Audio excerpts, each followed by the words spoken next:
What little things you remember and know? Perfect. And we're right at 1:30. So welcome to everyone who's joining us live to our regular council meeting of Tuesday, April 12th, 2022. We have an agenda in front of us. Are there any changes, Mr. Coleman? One change, Madam Chair, and that's a deletion, item 7B1, the Roley View right-of-way access agreement. We'd like right-of-way agreement. We'd like to remove it from the agenda, Madam Chair. Okay, so 7B1, strike from the agenda. With that, someone want to move the agenda as amended? Councillor Lewis? So moved. All in favor? And that's carried unanimously. Meeting minutes of March 22nd, regular council meeting. Looking for someone to move those. Councillor Balazer, thank you very much. Any comments, questions, or debate? Seeing none, all in favor? That is unanimous. We have an opportunity at the beginning of every meeting for anybody from the public who would like to address council on a matter of concern that's not on the agenda can do so now. Seeing no one coming forward. So with that, we're going to move into service awards and we're going to start with Mr. Broadbent. Mr. Broadbent. Thank you, Madam Mayor and Council. So it is my absolute pleasure to recognize Nat Malayang for 10 years of service with Leduc County Road Operations. If you don't know Nat, Nat started obviously with us 10 years ago. Nat started as a light equipment operator, graduated into a heavy equipment operator, running plow truck for a number of years, and has recently taken on a position as a grader operator in Division 1 up in the Northeast. So over the last number of months when we've been short-staffed, Nat not only has been running grader for us, but then during those times when we needed plow truck operators out on the road, he's been able to fill that void as well. So NAP is a huge asset to this organization. I know to myself, NAP is incredibly responsive, has a great humor. We love having him around. I know his foreman, Dwayne, can't speak highly enough of NAP. So with that, Madam Mayor and Council, recognizing Nat Malayang for 10 years of service. Thanks, sir.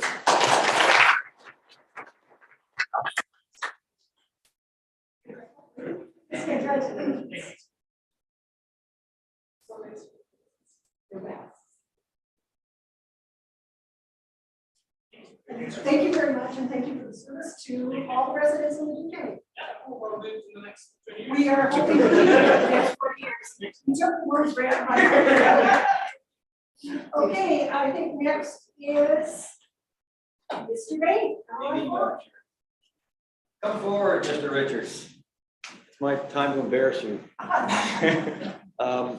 Madam Chair, of course, you're all familiar with Colin Richards. He's been with our Planning Development Department for 10 years. It's hard to believe.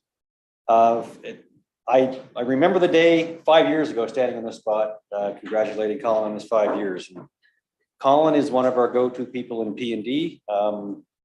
Pretty much everything that comes before you that has anything to do with development has Colin's fingerprints on it one way or another.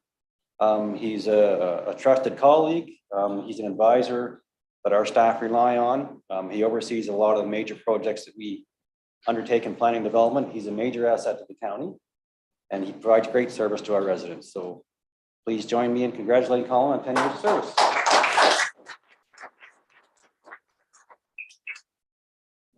And not only that, he always has a great sense of humor when he comes in front of council. He's always well prepared and is our cannabis king. We can see all that.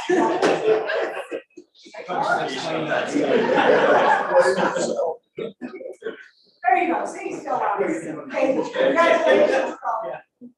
On to Mr. Honesty. Thank you. I'm pleased to recognize Sarah Russell for 15 years with Leduc County within our FCSS department. Currently, she's the manager of community support services. Over the years, she's filled a few different roles within the department, all with the same principle of supporting our residents with their social support needs. So I'm confident to say that we're well past the hundreds. I want to say we're in the thousands of residents that Sarah has directly impacted within this region over those last 15 years.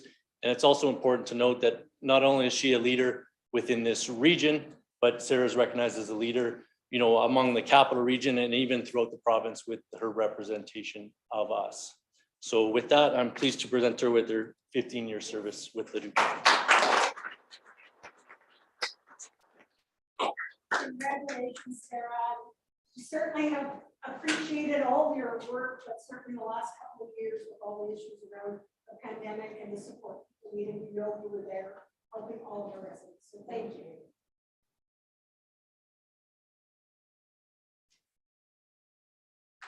And did they get the rest of the day off? Not Sarah. Oh. I probably will. I probably will. Though, so.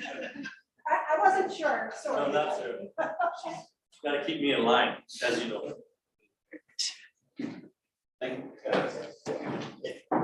Okay, on to 5A, which is Miss Klamosko, and will be our 2021 year-end financial reports from our auditor, Miss Klamosko and Miss Weiss.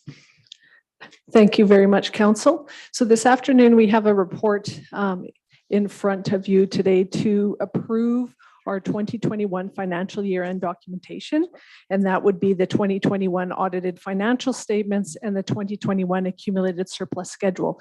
We do have with us our external auditor, Curtis Friesen with Metrics Group, that will actually do a presentation of the financial statements. So I will turn it over to Mr. Friesen to do his presentation. All right, thank you. Good afternoon, everybody. Just here to say a few words about the audit and make a few comments on the financial statements. So our team was out here. We start the audit in December. We do some preliminary work, and then we're back in March to do the bulk of the year-end work. And in that process, we prepare the actual financial statements. So we provided them to management in the last couple of weeks. So they've had a chance to look over them. They are still draft, and they're here today for your consideration for approval. The first thing we're going to talk about is, the audit side of things. So we have a standard audit findings report. It's up on the screen. So again, when we come in, our objective is to, once again, go through your financial accounting processes, how you pay the bills, how you process payroll, how you record the different types of revenues that you have. That's the testing work that we do when we're here on site. And so I say all that to kind of talk to that first bolded item there, internal controls. So, as we went through the audit, if we had any issues, we would bring them forward for council's information consideration. So, we're saying that all of our testing went smoothly. The way we see you doing your day-to-day accounting, lines up with current day standards. We didn't have any issues or concerns to raise in that regard. Accounting policies and estimates. So again, it's just making council aware that every financial statement has some estimates in it. In your case, how you amortize your capital assets, that is an estimate. The allowance for potential receivables that you might not collect, that's an estimate. Again, we look at those when we go through the audit process, and we're comfortable with what management did in any kind of estimate type entries. So I want to make that clear. Uncorrected misstatements. Every year some things can come up. We're just making a few comments there about 2021 does include a couple things from 2020. So you did get some grants later on in 2021 and some oil well drilling revenue that actually related to 2020, but it's getting recorded in 2021, and we're saying we're okay with that. I mean, it's just in a different year, but that is not uncommon, but we still have to mention that so everybody knows what happened. And then just generally, the audit process went smoothly. I mean, all of our questions were answered. Everything we wanted to see in terms of documentation was provided. So from our point of view, it was a good, clean process again this year. Those are kind of our audit comments. As we turn to the financial statements, you'll see a couple pages in, there's our audit report, and the first paragraph is where we give our opinion. So you see it there, based on our work, we're comfortable signing off on the financial statements, saying that they're a fair and reasonable representation of what happened at the county in 2021. So that is a clean audit opinion. It goes on to talk about management's responsibility in the financial reporting process. Second page talks more about the auditor's responsibility, but again, it is standard wording that you would see in every clean audit report. So that's the audit side of things. And then I'll just make a couple of comments on the numbers. And again, if anybody has any questions, definitely stop me at any time, but we're going to focus on 2 pages. And then maybe, I'll mention a couple of the notes, but But here on this first page we're looking at, it's the statement of financial position. So this tells you where things stood at the county at the end of December, your fiscal year end, in terms of what you had for assets, who you owed for liabilities, and what kind of accumulated surplus you had. So, you know, really, where should your eyes go when you look at this statement? I always think first thing you want to know is, well, how much cash and investments did we have? So first line at the top of the list is just over $41 million of cash. And then a few rows down, you'll see the investments, just over $31 million of investments. 72 million in total. So clearly you're in a healthy cash position. A lot of those other line items there on the balance sheet generally are receivables, right? People owe you for taxes, people owe you for various trade related things. You got some local improvement taxes and also some amounts owing from the annexation proceeds. So all those items are being repaid as they should be. The reason your accounts receivable, the biggest number, 15.6 million compared to 7.9, is you did have more grants receivable right at year end. So you had the Western diversification money and some MSI money that was still coming to you for 2021. Total financial assets, just over 100 million. And then on the liability side of things, so these are just your first line item is your regular bills that were ready to get paid at the end of December. So 10.9 million in payables. Deposits up a little bit to 1.6 million. So you had a few more developer deposits that you received during the year. You have an item on the books for potential, remediation that you're going to do at a couple different contaminated sites. So that is an estimate as well to some degree, but it's on the books as a potential payable, 746,000. Next big number, deferred revenue. So those are monies that you've received, but you haven't, or mostly received, but you haven't spent yet. So you got about $4 million in grants and about $19 million in offsite levies that you've received the majority of that, and you will recognize it as revenue in the future when you spend it under the terms of those different levy agreements and grant agreements. Long-term debt, you didn't add any new debt this year, so it went from 43 last year down to 40, so you paid about $3 million of debt. Total liability is 77.4 million. So puts you in a net financial asset position of 22.6. And then we add to that the non-financial assets, which is first big item you see there is your tangible capital assets, so 340 million. That is the book value of everything the county owns in terms of land, buildings, equipment, and all of your engineering structures, which are your roads, water systems, wastewater systems. So the book value at the end of the year is 340. Not a whole lot different than the year before. You started at 338. You actually spent just over 19 million on capital assets, variety of road programs, some equipment, some building related expenditures. So 19 million added, but every year we amortize everything. So very close to 17 million in amortization. So that's how we're netting out at about a $2 million increase. Other than that, you got a little bit of gravel inventory, 139,000 at the end of the year. Some prepaid expenses, mostly insurance that relates to 2022.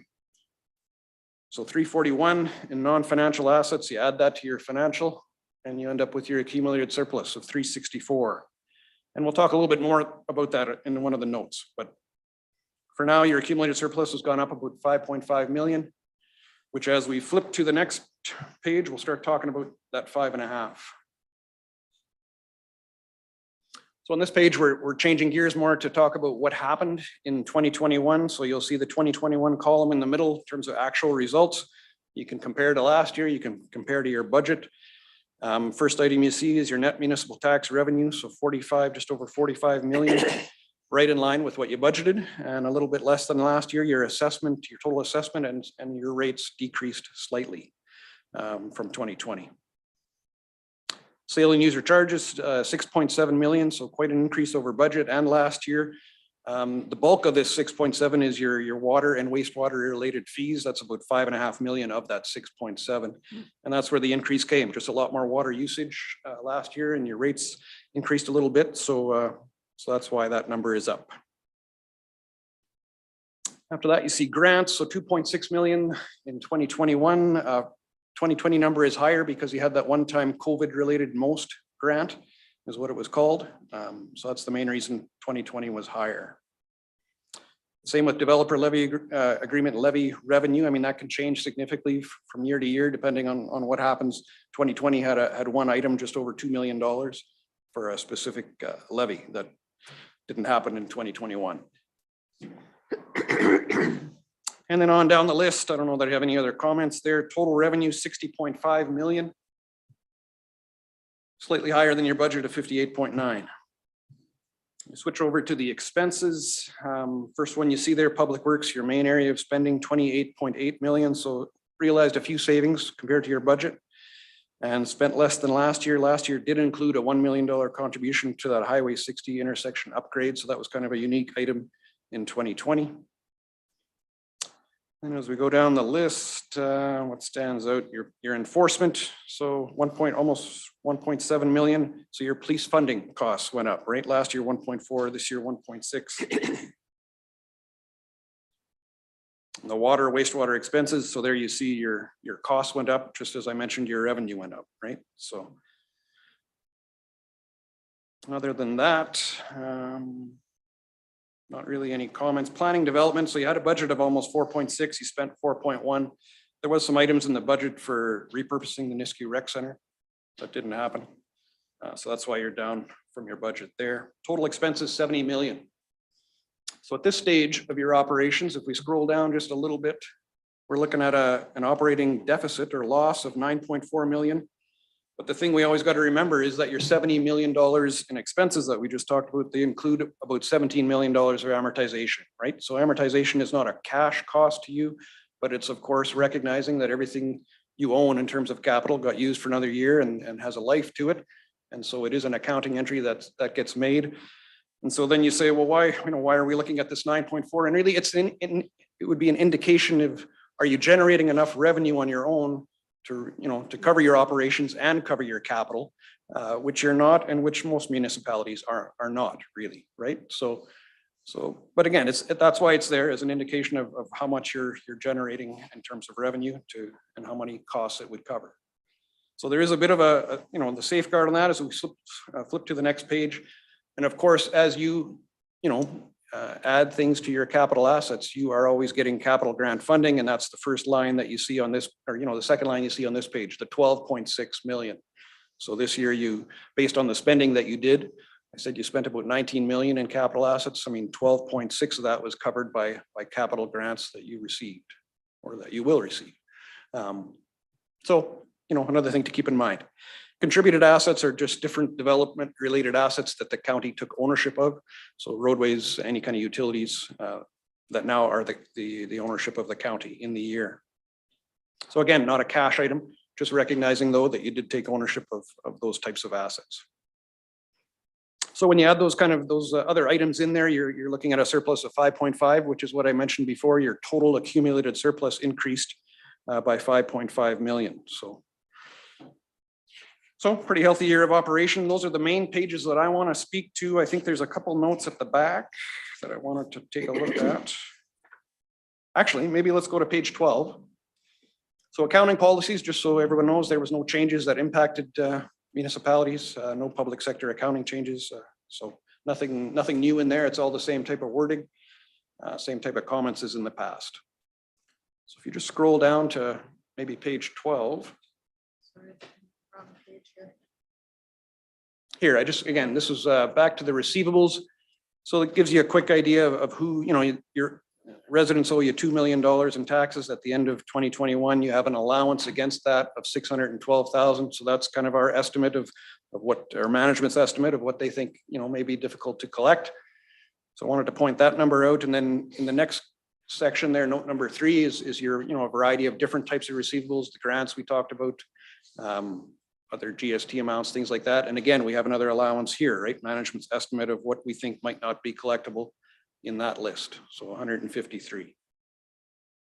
So I just wanted to point those out. And then maybe all the way, page 10. And again, we can go back to any page if you guys have questions about other things, but here's again, just a snapshot of your debt. What is supported by general tax, what is supported by special levies, the offsite levy supported debt. And then of course that debenture you have on behalf of Leduc Foundation. So $40 million total.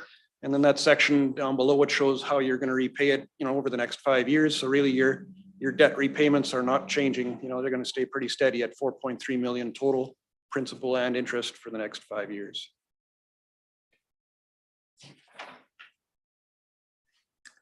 Maybe a comment on page, yeah, this is right here. So this is the accumulated surplus. We talked about that. Note number 12 in the middle, yeah, in the page there. So we said you have total accumulated surplus of 364 million. So that's your $5.5 million increase from the year before. And then we split that into a few different categories. And you'll see the numbers that you're most concerned about are the first three. You have an unrestricted surplus, operating reserves, capital reserves, right? So you add those together, about 49 million. If you compare them to the 2020 amounts, about 48 million. So really, when you think of your operation, you did everything you did in 2021 and you added $1 million to your reserves. So that's kind of the number that we would look to in terms of, did you use reserves or did you add to them? So that's our comment there. And then again, notes on what type of reserves you had and the different activity in each one in terms of total additions or amounts applied. Here's a note, salary benefit disclosure. So again, this is required financial statement reporting for public sector entities like yourself. So here we have to list the fees, benefits of mayor and council, and again, required disclosure. So I think I will leave my comments at that. I mean, there's other notes and schedules there for your interest, but really they just add further detail to the main items that I've mentioned. So I don't know if that raises any questions for anybody. Well, thank you very much. Appreciate the presentation and hitting the highlights, but I will open the floor for any questions. I'm not seeing, oh, Councillor Vandenberg, do you have a question? Yeah, I'm just trying to find that page again. It's your schedule 2, and in there it is the school tax. Oh, there we go. The requisitions. So can you remind me, what is the designated industrial property requisition? I don't recall what that is. That's what you're paying for to the province for certain types of assessment that they do on your behalf. Oh, so when they come out and do the linear and stuff like that, that's what we pay them? Ms. Klamosko? So the province has taken over some of the functions around designated industrial properties. So they are charging all of the municipalities through a requisition to collect the fees to do that service. So it is a new requisition that just started. I think this would be the second year, third year that this is a new requisition that we have from the province. Okay. Anything, Councillor Vandenberg? I do. You did talk about bad debts and kind of went through it a little bit quick, but kind of under the impression that we don't write off bad debts unless anything like that comes to council for a tax sale or something like that. So you threw a number out of like 600 and some odd thousand in bad debts. Yeah. So where does that come from? Who is? Again, how does that's work? an allowance. We're not saying that you've written off the debt. Okay. We're just saying that there might be some collection issues to that extent. Okay, so do we have any collection issues? Ms. Klamosko? So I would say that, through our year-end processes, we look at, for example, with some of the age of the item to be collected, so that the longer the debt is outstanding, the higher risk it becomes that we're not going to collect the funds. So this is just recognizing that there is risk to the organization that we won't collect all of those funds. So we reduce the amount in our financial statements to recognize that uncertainty of collection. And so there's analysis done based on the age of the item that needs to be collected, and so that this number does fluctuate from year to year depending on the areas that we didn't collect certain funds. So that's work that's done through the year-end process. So predominantly, that's probably grants. I get that part, but taxes? We probably don't have much in taxes that we don't collect. Am I wrong? So we have, when you look at that number 2 schedule, so you have arrears of and current uncollected taxes. So we currently have $2 million of uncollected taxes. So we do have taxes that we haven't collected yet. there's different avenues of collection depending on the type of property it is. We do put, notices on title for properties that we can, so that if the land should sell, we will recover it then if they don't pay it in the interim. But yes, we don't collect every tax revenue that we issue. So we do have an outstanding amount, and we do recognize that there's a risk that certain ones are uncollectible potentially. Any further questions? I'm seeing no hands. So Mr. Friesen, you're saying that our processes and controls are within acceptable parameters, that we were helpful during the audit, that what we have in front of us, what we share with our province and with our residents is a clean audit, and for lack of a better term, good bookkeeping on our part. Absolutely, yes. That's good news. I know that we always know when audit starts because of the busyness of our financial department, especially Ms. Weiss, who's always anxious to make sure that things are done right and well. And I'm hearing they have been. Absolutely, yes. Yeah. Thank you. Good news. We have a Councillor Smith. I would move the recommendation that council approve the following 2021 financial year and documentation on audited financial statements and 2021 accumulated service schedule. Thank you. We have a motion on the floor. Open the floor for any questions or debate on the motion. I'm seeing no hands, so then I will call the question. All in favor? That's unanimous. Thank you very much. Thank you for your time today Okay, thank and you. your service to the county. That's good. All right. We are a couple minutes early. Should we just give that setup time, Mr. Coleman, or because we're only 3 minutes out? Yeah, I think that'd be appropriate, Madam Chair. Yep.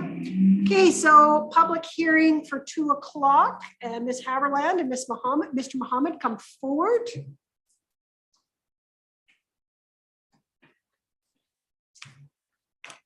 All right, I have some information to read. I will call the public hearing to order. Well, I will wait a couple minutes. We're not quite at 2 o'clock.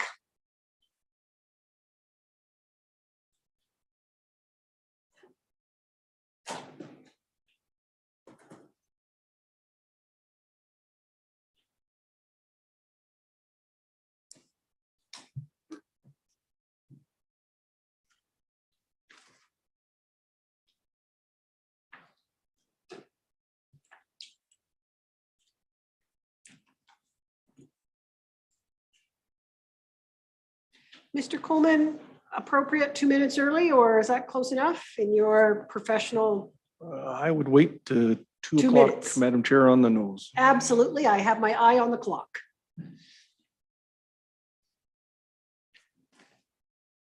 Is that Greenwich time?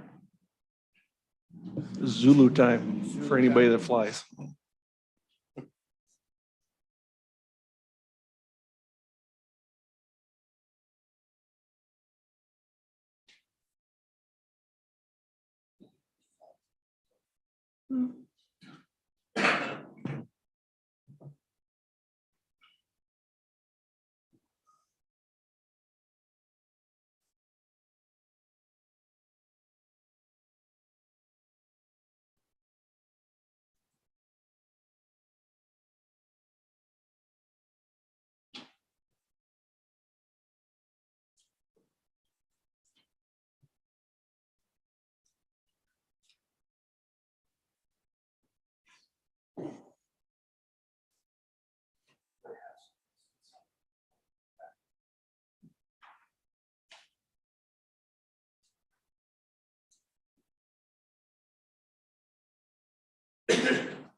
Hmm.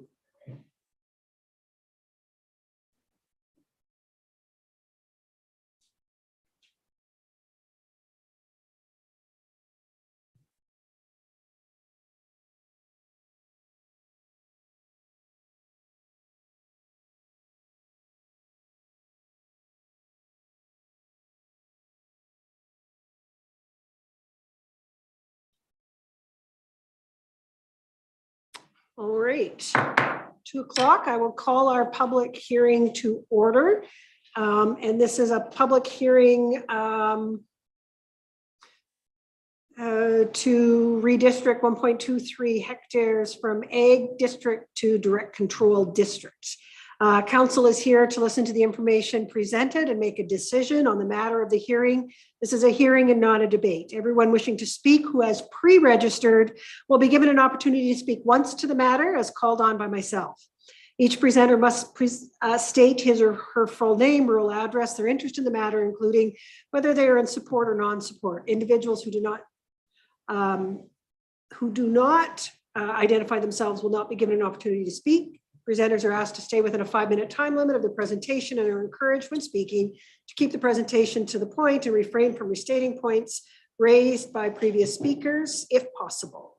If new presentation material are provided, you may be required to email a copy to our legislative coordinator. I'll now call on our staff, Ms. Haverland, Mr. Mohammed, to introduce the subject of the hearing. The floor is yours. Good afternoon, Madam Chair, Council and attendees. LA 21005 is a rezoning application to amend Leduc County Land Use Bylaw 708. The applicant and landowner, Mr. Murray Eptosway, submitted an application to rezone approximately 3.04 acres of land from agriculture district to direct control district from the total parcel of 77.34 acres. So that's the information on the slide about the applicant and the total parcel size. The Planning and Development Department recommends that Council provide first, second, and third reading to the proposed attached draft bylaw to redistrict 3.04 acres from Ag to DC. And as I mentioned, the purpose of rezoning to DC district is to allow for natural resource extraction clay. This slide shows the location of the parcel in the context of the county. The subject lands are abutting Highway 60 on the west side and approximately 2.4 kilometers to the north from the intersection of Highway 39 and Highway 60. The town of Devon is located approximately 5.3 kilometers to the north, while the town of Kalmar is located approximately 3.6 kilometers in the southwest from the subject lands. That's the aerial photo of the parcel, and it shows the rezoning area. This parcel has a lot of abandoned pipelines and gas wells, and you can see through the red and yellowish color. These are all the pipelines, abandoned ones. So the zoning is agriculture currently, but they want to propose the purple color to direct control. These are some of the site photos of the parcel. So as you can, Madam Chair, as you can see the water, that's the area which will be rezoned for direct control.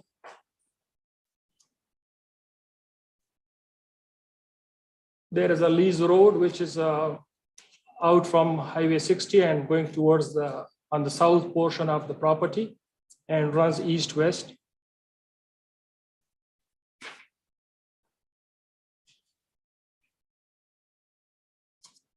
So according to Edmonton Metropolitan Regional Growth Plan, the subject parcel is located in the rural area of the county. And this area has mostly Class 2 prime agriculture lands.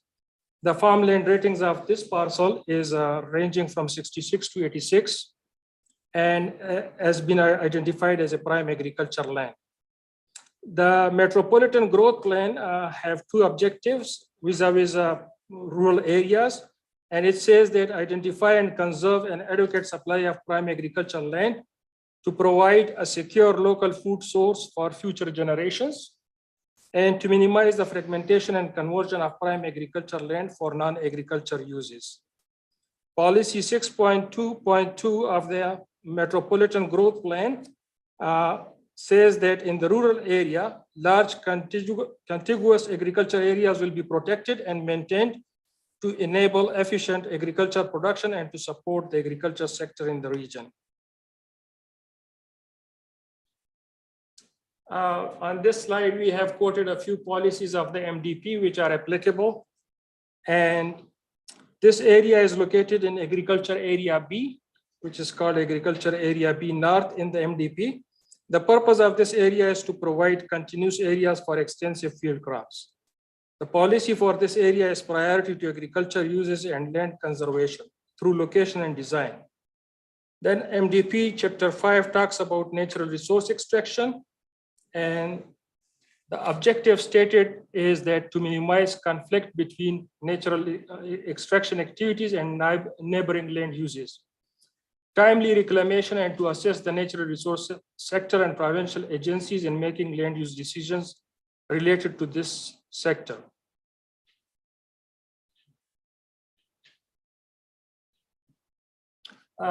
Leduc County Land Use Bylaw has various regulations with regards to natural resource extractions. Those are the regulations which are in the report. And basically it says that natural resource extraction is only allowed in DC districts. May require community, provincial, and federal environment, requires reclamation, hours of operation, and road use agreements. And DC district itself in MGA and the land use bylaw has some criteria that it has to have unique characteristics, unusual site conditions, and innovative design specific regulations. But in our land use bylaw, natural resource extractions has to only occur in direct control district. In order to have a wider area to refer this application and seek feedback from adjacent landowners, this map shows that letter was sent to all these landowners with regards to the rezoning application. We did not receive any comments from surrounding landowners. We received comments from X Services and Alberta Health Services. I have the Alberta Health Services detailed comments are attached in this report, but from Agriculture Services, they mentioned that it's a prime agriculture land and not currently being used for crop production, and clay extraction dugout is fine. One thing which I forgot to mention with this was that when we received the application, and I'm coming back to that, that we got a letter of support from the landowner for the reason why he wants to do clay extraction.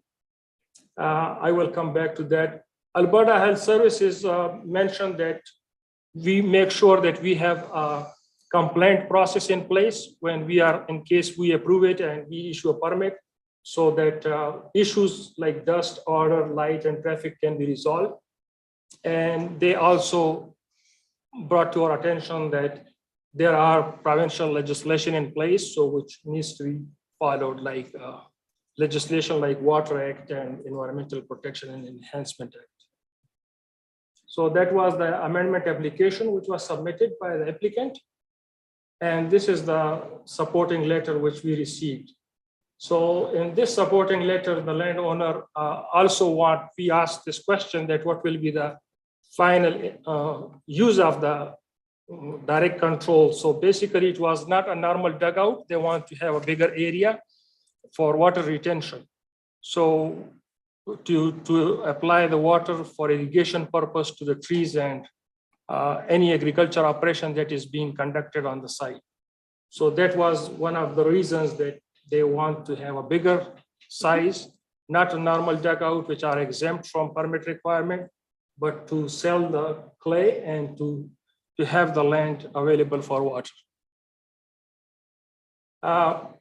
These are the proposed bylaw regulations, and those are the actual regulations which will be applicable to this parcel. And if a permit is issued, then those regulations will be applicable. Most of these regulations relate to drainage, dust and air and water pollution. In this Schedule A, you can see, Madam Chair, the DC area and the total parcel size and the setback from the property lines. So 196 meters from Highway 60 side property line, and from the south property line, it will be around 36. And as I mentioned that this is 3.04 acres. Administration look into the planning policies in place. The Edmonton Metropolitan Growth Plan allows natural resource extractions. They also talk about agriculture impact assessment and any mitigation measures. We did a part 1 agriculture impact assessment, and the score turned out around 30, which shows that it is aligned with the county policies. The Alberta Land Suitability Rating System for this parcel is 2H5, 2W5, which means that 50% of the land is class 2 with inadequate heat units, and 50% of the land is class 2 with excess water. And that excess water you can see in the picture as well. It's aligned with MDP policies. The policies also, like they say, that conversion of land from agriculture to other uses is being discouraged, but basically this rezoning will help in the agriculture production, and the land is already outside of the agriculture production. It's a pasture land. So in summary, the proposed amendment and final use is aligned with the planning policies in place. Administration is in support of the amendment, and therefore administration recommend first, second, and third reading. If approved, then the next step in the process would be applying for a development permit application and dealing with all those matters which, like the dimensions of the extractions and any dust mitigation and all other traffic related measures. In addition, these landowners will be requiring Alberta transportation approvals and maybe approval from Alberta Environment. Okay. Thank you, Madam Chair. Thank you. Thank you for the presentation. Clarifying questions for administration at this time. Councillor Lewis. Thank you. You talked about heat units, inadequate heat units. Can you explain what that means, please? So the Alberta has a land suitability rating system, and according to that system, every parcel in the province is having some sort of a designation. So they have marked these heat units because it's maybe related to, I'm not very expert on that, but what I'm saying is that they have identified these so that, let's say this parcel, because of the temperature in this zone, is not very good for certain types of crops, grain crops to grow. So that's why they say that 50% of this parcel is class 2, which is good land, but it has inadequate heat units. I have a question. Usually when we have a direct control application for clay extraction, we usually get an idea of how much clay would be extracted. And that's not here. I mean, we're looking at a really small spot. So that's kind of my first question. My second question is, it appears that the end use is really, the plan is really to have a dugout to hold water for other uses, which makes me think that they're looking for an agricultural dugout. Why would they not? Did the applicant talk about the notion of an agricultural dugout as opposed to clay extraction? And what's the difference? Because I thought it was end use and size, and so I'm not sure, but I'm sure one of you can provide that for me. Thank you. Ms. Haverland? So through the mayor, the applicant and myself did discuss an application for the dugout itself, which depending on the size wouldn't require a development permit. With speaking with the applicant, it was determined that he would like to sell the clay. There's very little topsoil on this parcel, so the productivity is very low. He has a real wet spot. There's a need for clay. Last year, there was quite a call for clay, and the activity that happened, of course, it's such a long process to be able to remove clay off the land. And, you know, through growing through a direct control process, we wouldn't be able to turn around a permit very quickly, like with a direct control, to get them the clay that they wanted in a short period of time. So he's actually doing the proactive approach of, he recognizes that there's clay out there. He wants to be able to sell the clay. He doesn't want to keep it on site. If he did want to keep it on site, we wouldn't actually ask for him to do a direct control. He would just build his dugout and he would be fine. But since he wants to remove that clay off site, he does require some sort of permit, and the best fit would be direct control. And we have spoken about, he's very supportive of going back to agricultural once this extraction is done. The area itself, which is 3 acres, will not be the intended area of the dugout itself. He's picked the large area, wet area, to allow for the stripping of the site. However, the dugout will be a lot smaller. And with respect to the drawings, we did speak about that as well. And typically, yes, we would have the full set of some kind of drawings to look at of what his outcome is. In this particular case, he doesn't know what it is. He doesn't have a user. He doesn't have somebody that's really sitting there wanting this right now, but he wants to be prepared and get it ready to have it. And then what will happen is he would have to apply for development permit, give us detailed drawings, which we then would bring to council for a decision. So thank you. So the difference really is that he's wanting to remove and sell the clay as Yeah. opposed to stockpile it on site and just have his dugout. Which Exactly. is why they went that way. Thank you. That's a great explanation. Makes sense. Councillor Vandenberg. Can you go back to the aerial, the photograph rather, that shows the laying water for me, please? And that was my confusion too, is what is it that we're interested in here? Is it extraction, or is it collecting water for agricultural purposes?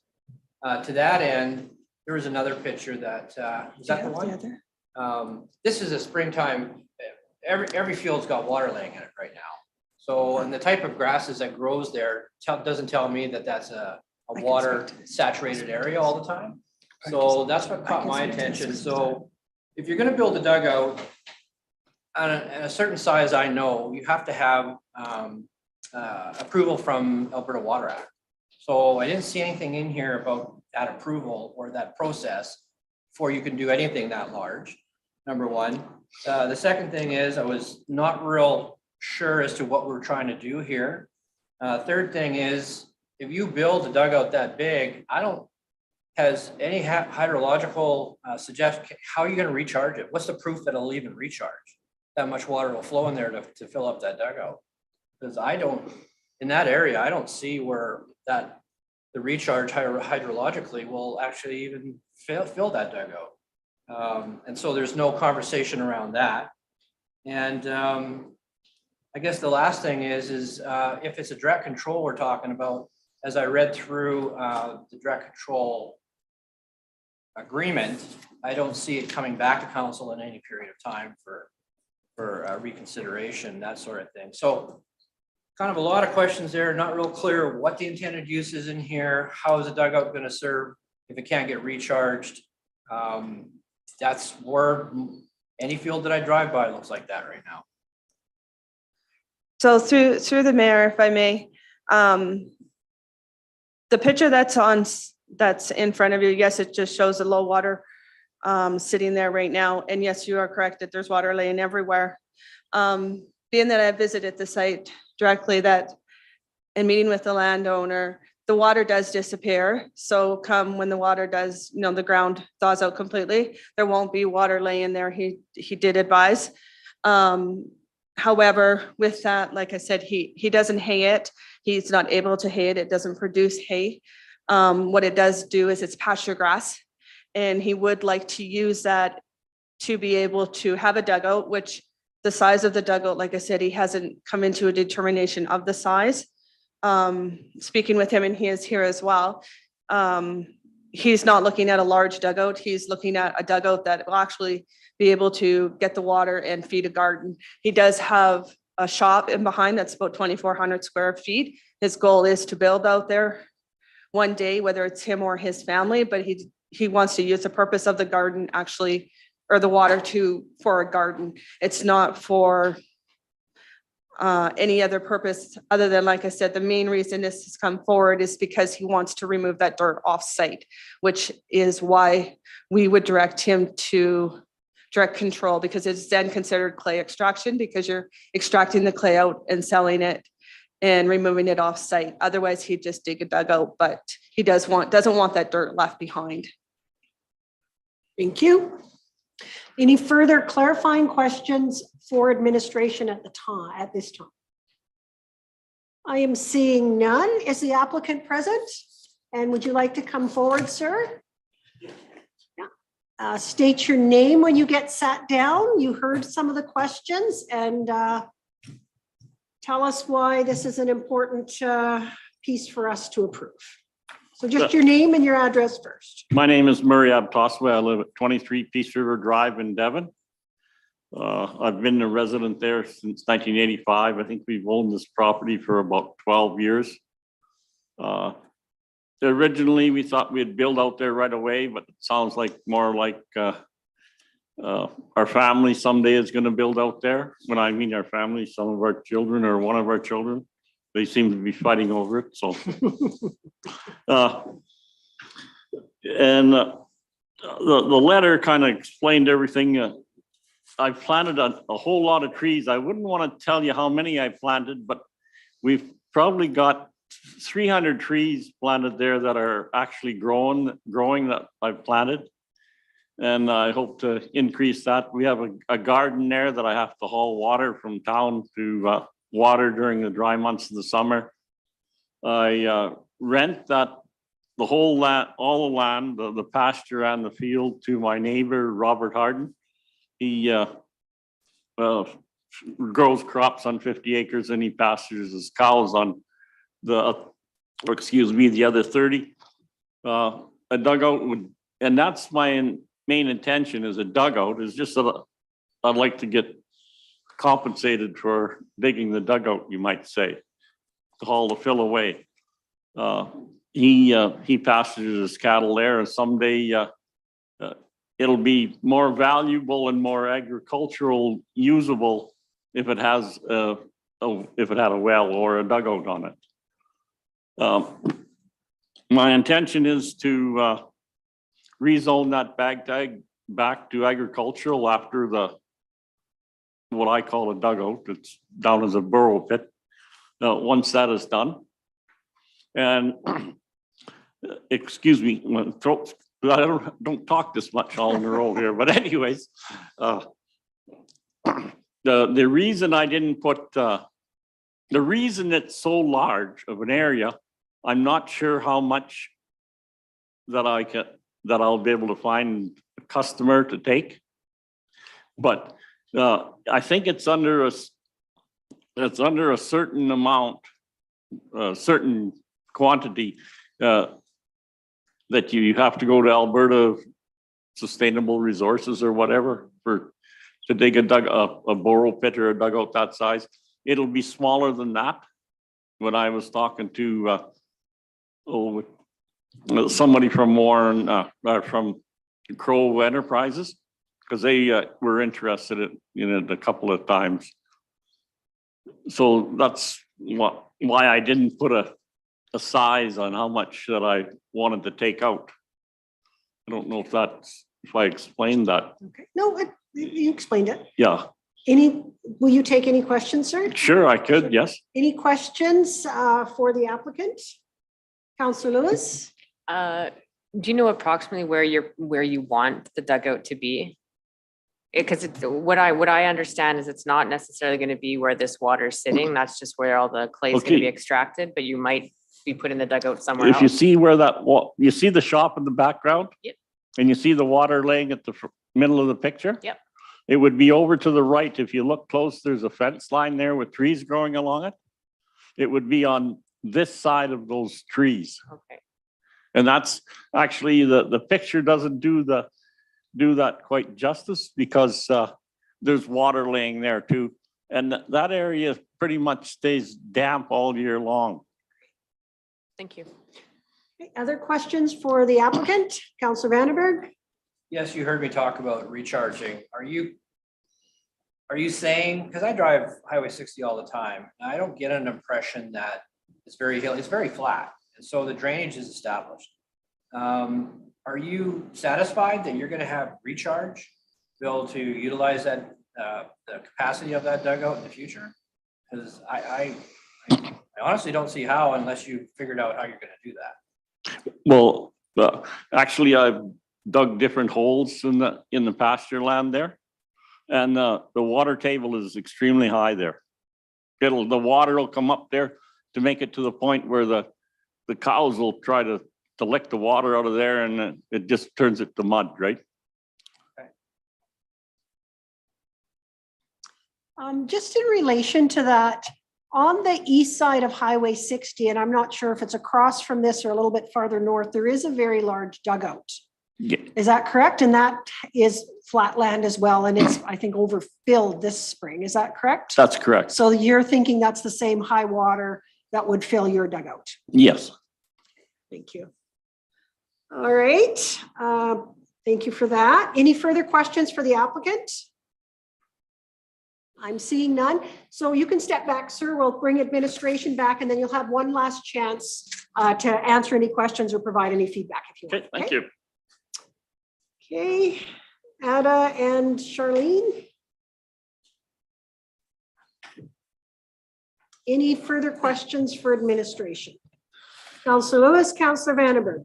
Thank you. On page 51 of our package, you had talked about the pipelines, and it looks like a very busy two properties, but they didn't put any input in as far as referrals. So does that just mean they don't have any problem with this extraction being there? Sorry, what's it? So through Madam Chair, when we circulate an application, if nobody responds back, we take it as no comment. Councillor Vandenberg. Yeah, so we have, I know a certain size dugout can be constructed on your agricultural property without bringing in the Alberta Water Act and getting its approval. And my dugout at home recharges as well, just as that gentleman had said.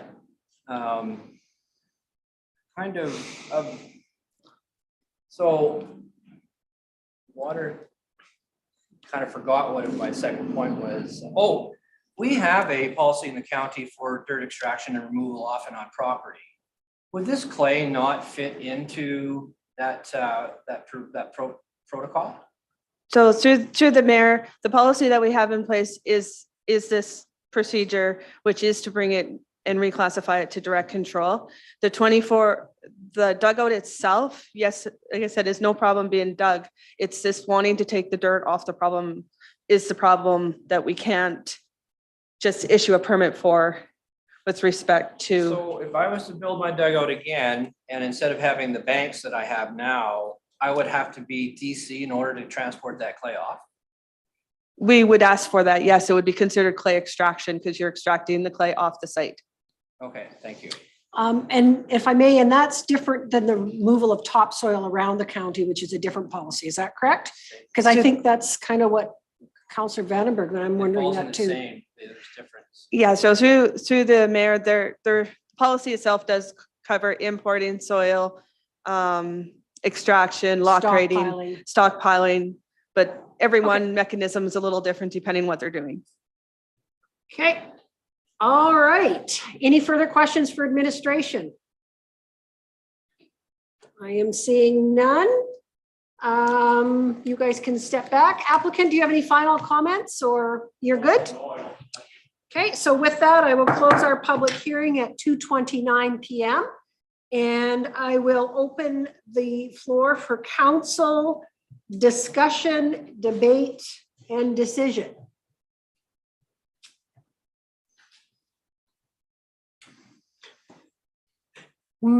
Councillor Scobie. I don't see any issues with this. I understand what he's doing and everything, so I'd gladly move this recommendation to approve this be redistricted to direct control. Okay, thank you. So you're moving first reading. Okay, we have first reading on the floor from Councillor Scobie, and we are open up for any questions or debate. Councillor Vandenberg. So a couple things I think that are lacking in terms of information in here is the conversation around trucks on and off of Highway 60 when they're loaded during, we have a lot of problems with dirty highways and, the inadvertent mud following onto the highways. I don't see anything in here for this direct control to be coming back to council for a spot check in a couple of years. So, and maybe that comes later, I don't know, but those are the things that kind of are bothering me about this right now. Thank you very much. I think Mr. Bain has a response for you. So, Madam Chair, it's a natural fact that has to come back to council. Only council can issue development permits or approve development permits in direct control districts. Administration can't do that. So this redistricting will have no effect unless it comes back. Okay, but if I may, in the past, we've issued DC permits without a timeline, which has been a problem. Now we're in kind of a standard where we only issue them for a certain period of time, so they have to come back to council. Oh, I see what you're saying. I don't understand the question, Madam Chair. I think Mr. Coleman does. Madam Chair, this is a rezoning. It's not a development permit approval process. So the time restriction is around the development approval, permit approval process. So that's the difference. Okay. Yep. And to, I guess, Mr. Bain, and that would include hours of operation, that would include how they access the highway, that would include those very specific operational type requirements that council will decide on because it is our direct control. That is exactly correct. Okay, Yes. thank you for that clarity. Thank you. So we have first reading. I will support first reading. I find it kind of cumbersome as opposed to just doing an agricultural dugout, but it is following the rules. It is appropriate. It will perhaps help us with some clarity down the road. So I will be supporting first reading. Looking for any other comments or questions? I am seeing none. All in favor? Opposed? Councillor Vandenberg. I will move second reading. Comments and questions for second reading? Councillor Vandenberg. Yes, I think maybe the information provided to us today could have been a little bit more detailed. It's a little bit kind of wish listy and not precise in terms of what the intended use are and where it's going to go and what purpose it's really serving. I'm still a little bit confused. Is this a clay extraction or is this an actual dugout that's going to be used to service livestock or agriculture? So it's just not clear to me. Thank you. Further comments? I'm seeing none. I'll call the question on second reading. All in favor? Opposed? Councillor Vandenberg. Go to third reading in the same day. Councillor Balazer will move third reading in the same day. Comments or questions? I am seeing none. I'm going to call the question. All in favor? Okay. I oppose Councillor Vandenberg, so we will do third reading at our next meeting and move forward. So thank you very much. We will finish up the process at our next council meeting, sir, for third reading. Thank you. With that, we'll move on to 7A, which is department reports. Ms. Visbar is going to take us through a policy and a bylaw. And I didn't see you there, Mr. Evans, but whenever you are set up, the floor is yours.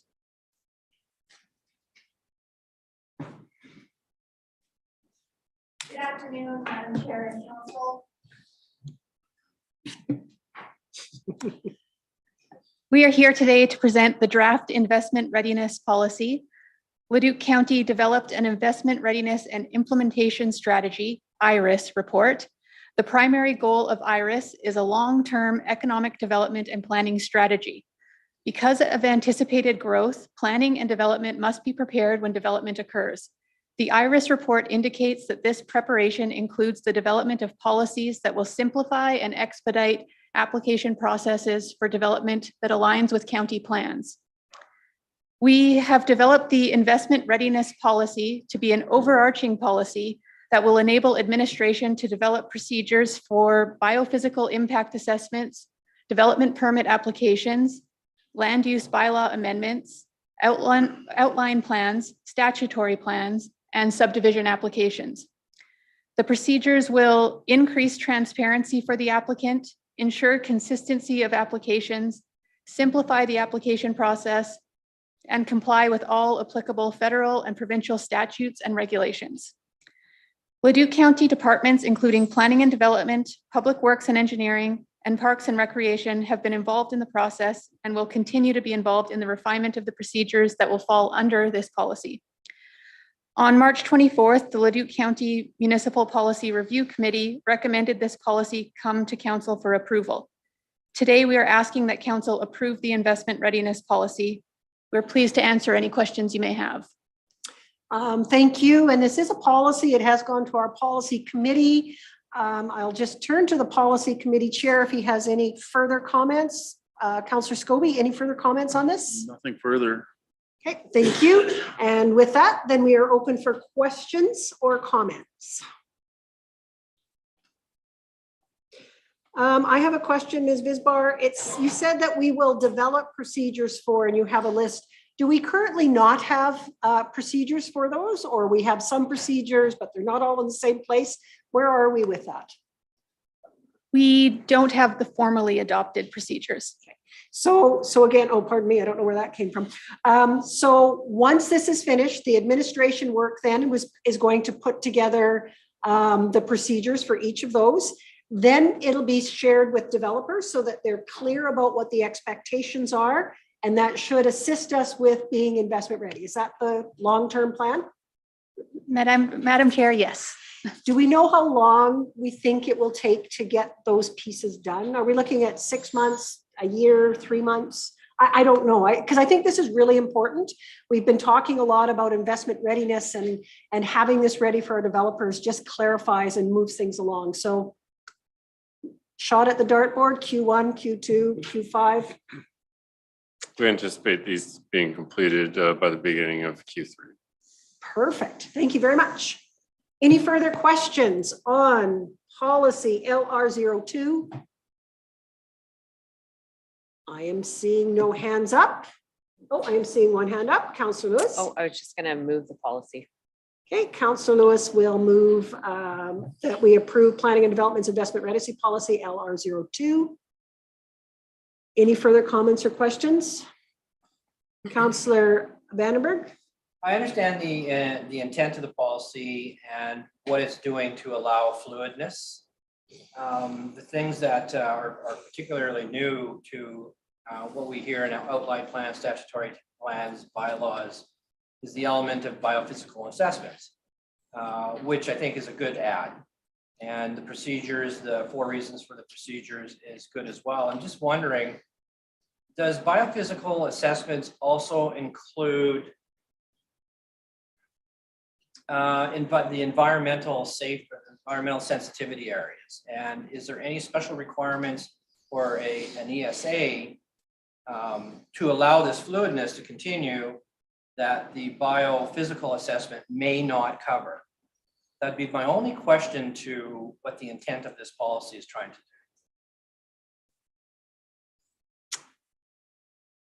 do. Mr. Evans will give a shot. So the relationship between ESAs and this would be, how do those fit together? So generally speaking, it falls in line with the hierarchy of plans, right? So the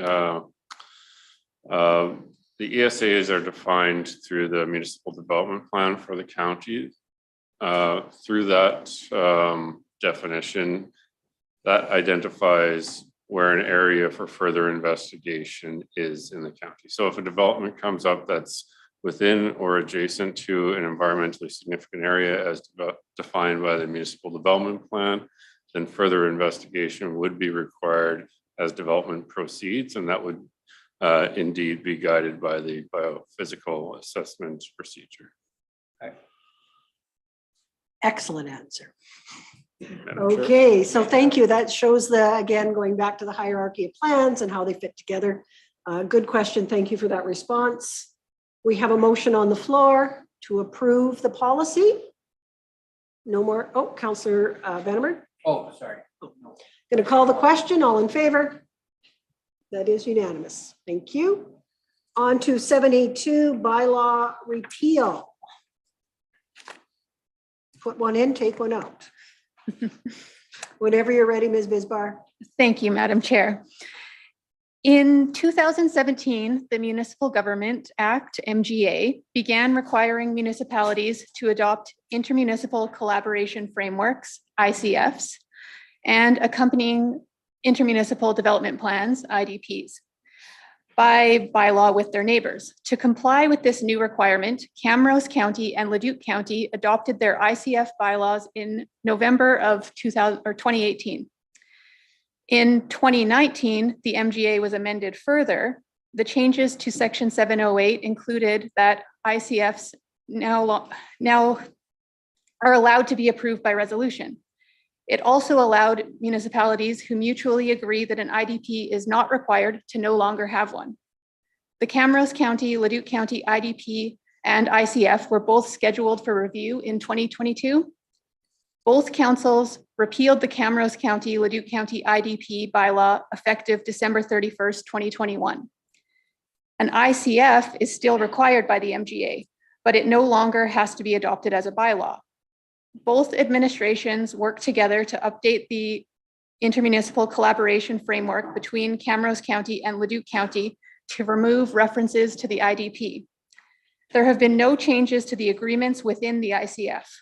Camrose County approved the updated ICF by resolution on January 11th, 2022. With the updated ICF approved by Camrose County, administration is recommending that council repeal bylaw 3418. A public hearing is not required for the repeal of bylaw 3418 because the ICF is expired. Administration is recommending that council approve the updated ICF by resolution. So today we are recommending that council give first, second, and third readings to a bylaw to repeal bylaw 34-18 and that council approve by resolution the updated ICF between Camrose County and Leduc County. We're pleased to answer questions on that. Thank you very much. Councillor Smith. Thank you for that. I would move the recommendations today, and there's two of them before us. One of the reasons being why, again, a good working relationship with Camrose County. I think, again, we've saw the value and the lack of value in these. Personally, I don't put a lot of, I guess, credibility into them. I find them a huge red tape and probably staff time endeavors, but I will move them today as they are required by law from the provincial government. I just wish they would remove them from their docket as well, as they are classic red tape. So the recommendations today, number one, that Leduc County Council give first, second, and third reading to the bylaw to repeal bylaw 34-18 ICF between Camrose County and Leduc County. Just a question for process. Would I be moving both of those right now or just the one? No, I think we have to repeal first. before Okay, we so adopt. could I make first reading then on the, to repeal the bylaw? Yes, we have first reading by Councillor Smith to repeal the bylaw. I will support that. I mean, the intermunicipal collaborative framework is really about working together on shared services like wastewater and water and solid waste, which we've had very little with. And I think that we can manage this through resolution and remove, as Councillor Smith said, some of that red tape. Councillor Lewis. Thank you. It's a shame that we put so much work into these and now we have to go back and repeal them. But it did give us an exercise to be able to discuss stuff like this with Camrose County, and we can still come up with ways to work together in the future. Seeing no other hands up, I'm going to call the question on first reading to repeal bylaw 3418 ICF between Camrose County and Leduc County. All in favor? That's unanimous. Second reading from Councillor Belazer. Any questions or comments? Call the question. All in favor? Third reading in the same day, Councillor Wanchuk. Must be a unanimous vote for third reading in the same day. All in favor? And third reading, Councillor Vandenberg. Yeah, and can I say that on these ICFs, yes, for Camrose, this makes sense, for sure.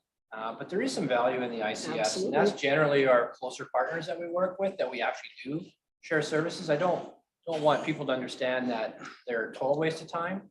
Unfortunately, we had to do a lot, but when it boils right down to it, we only needed a few. And Camrose County is such that we really don't need to have an ICF. Thank you. Third readings on the floor from Councillor Vandenberg. All in favor? It is unanimous. Looking for a second motion on this report. And that is Councillor Lewis. Council approved by resolution the updated intermunicipal collaborative framework between Camrose County and Leduc County. Okay. Any questions or comments? Call the question. All in favor? That's unanimous. Thank you very much. I think we have Mr. Mariglaud next. Thank you. Thank you. Thank you for your work on that. And I understand that 7B1 has been removed, and so we will go 7B2 Municipal Access Agreement. Whenever you're ready, Mr. Mariglaud.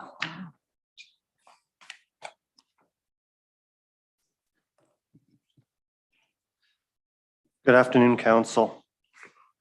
So a municipal access agreement is a comprehensive legal agreement which outlines the responsibilities and requirements both of the municipality and of a utility company, where a municipality grants access to its right-of-ways.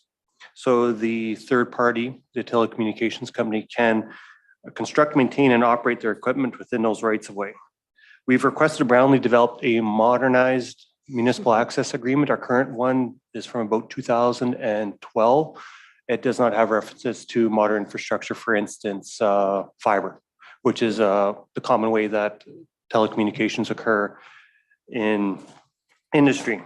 So the municipal access agreement itself outlines obligations, and I won't go through the list in detail, but things like emergency contacts, permits required, relocations, abandoned infrastructure, need to coordinate utilities, addresses environmental liabilities, indemnifications, as-built, dispute resolution, fees, things of that nature.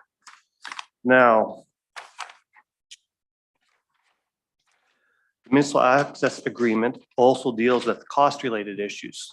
This deals with things like permitting, inspection fees, pavement degradation, security deposits, and workaround and lost productivity costs.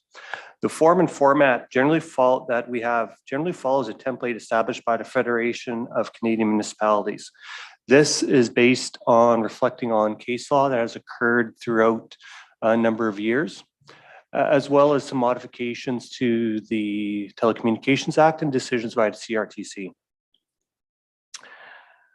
We had to modify this agreement, though, to deal with some unique situations within NISCU. For instance, above ground fiber is a viable option in NISCU with us having above ground poles, but in more urban situations where these type of agreements usually occur, underground fiber is usually the standard.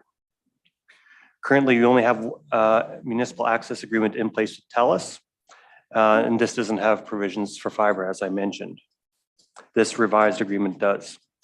The salient points of the agreement that I do want to touch on with council is, first of all, relocation costs. So if you refer to attachment 1, section 8.3, the relocation costs would be allocated as follows. So for this is municipality initiated equipment relocation costs.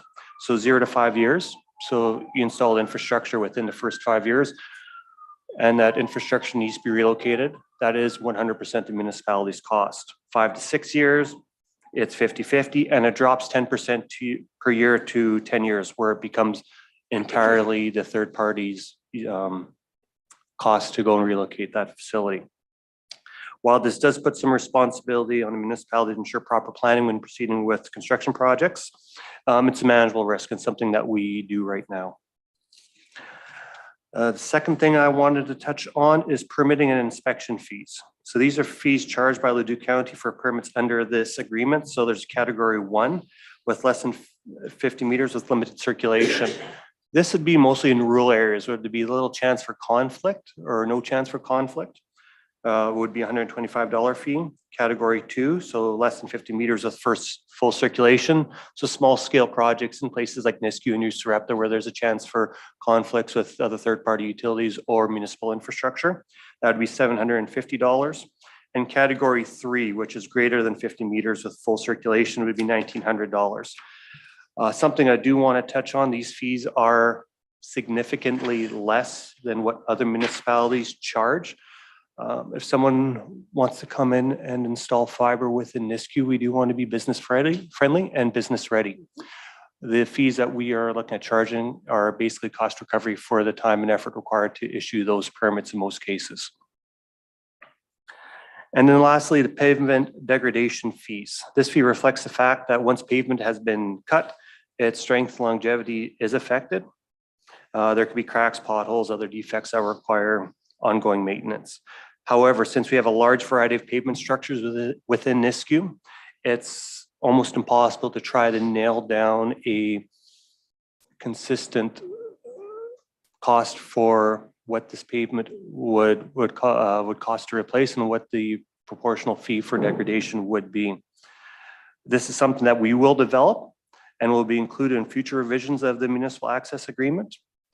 But so at this time, it's been set to 0. The road restoration requirements that are located within attachment 1, section 2.6 are quite comprehensive. So again, administratively, we believe this is a relatively minor risk at this time.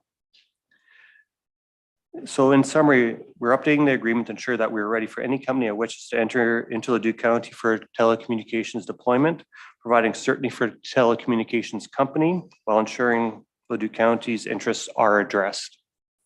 Are there any questions at all? Again, it's a fairly beefy agreement that's been attached to it. If there's any questions, I'll be more willing to answer any of those. Thank you for providing a great outline of the intent of the new agreement. The floor is open for questions. Councillor Vandenberg. Just for clarity, and I'm glad to see that this is before us today, but just for clarity in the sense that regardless of whether it's underground, on top of soil, or above power poles, that sort of thing, this applies. Absolutely. It took a little bit longer than we intended. The original draft did come in with basically exclusively underground infrastructure. And again, this is based on the FCM template. We took a look at that and said, no, it needs to be modified for Nisku. So it's either going to be hanging from the poles or underground. There's nothing, we're not going to see any cables sitting on the ground ready to be cut by lawnmowers. Well, tell us, in the country, we're used to seeing the TELUS lines and laying in the ditch, not hanging on poles. Yeah. Posts. This is our opportunity to try to prevent that by providing some framework of what's allowable. Thank you. Okay, thank you, Councillor Lewis. Thank you. This was drafted by the lawyers, is that correct? Yes, And this satisfies all the needs that the county has? absolutely. Thank you. Okay. Looking for someone to move the recommendation that we approve the draft municipal access agreement as presented. Councillor Vandenberg. Any further comments or questions? And again, helps with our investment readiness, so that's good news. All in favor? It's unanimous. Thank you. Thank you. Mr. Downey, are you up next?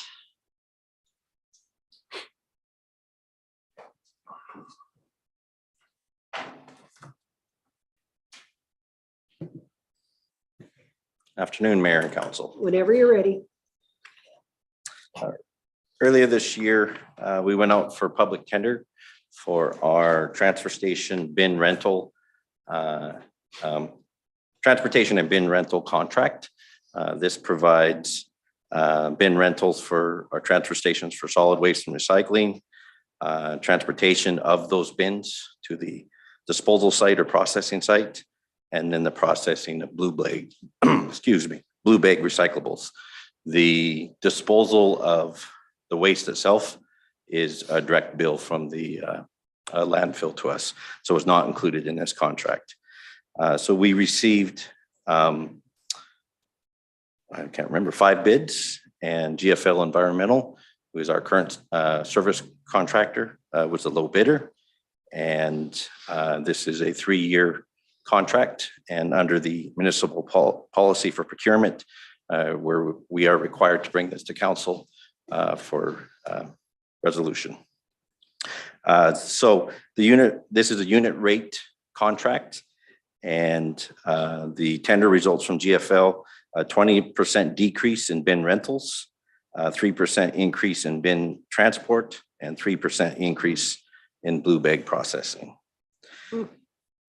So being that it is a unit rate, the estimate that we provide in table 1 is, estimate, because it is based on quantities. So the total cost, estimated cost for this contract, 3-year cost, is just over $1 million. So our recommendation is that council direct administration to enter into a contract with GFL Environmental for this. Transportation. Okay, Councillor Smith. Again, thank you for this information today, but again, just for clarification, I think during our workshops, did we not talk about bins for our metal as well? And that would be in the 22 or 23 year, because I know I'm looking out at New Sarepta transfer station, and of course they just finished picking up in the fall, and now it's full again and back. But again, clarification, did we decide we wanted to bin our metal? And if so, will we be seeing something coming back for a pricing on that? Mr. Downey? So yes, so the action plan for this year is to have metal bins at transfer stations. And so that is something we'll act on this summer and have in place by fall. So. Okay. Yes. Again, the contractor that you have providing this, they probably wouldn't provide that service, would they? GFL? So in discussions with them, and this is not typically part of their service provision for metal bins. They're, a lower profile bin, a lot longer usually. So that is, it is something they could do, and it is allowed for within the terms of the contract that we could have them deliver that, but we'll be looking at, the best solution for the county. Okay, thank you. Councillor Lewis? At $28,000 a year for bin rentals, can you tell me how many bins we have spread out throughout the county? Probably, I cannot off the top of my head. An exact number, please.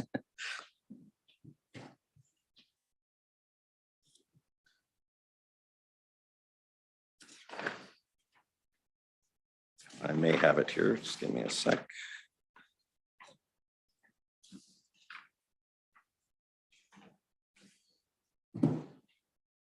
I may have to come back with an answer for that, but typically the basic transfer stations would have a couple waste bins and for wet waste, and then you would have a dry waste bin, and then you'd also have the yard and waste bin. And so, you're probably anywhere from 4 to 6 bins. And then the more enhanced transfer stations would have more than that. Is that acceptable? Okay, yeah. Thank you. Further questions? I am seeing none. Looking for someone to move the recommendation that council direct administration enter in a 3-year contract with GFL Environmental Inc. for the transfer station bin supply and transport services. Councillor Wanchuk, thank you very much. Any further comments or questions? All in favor?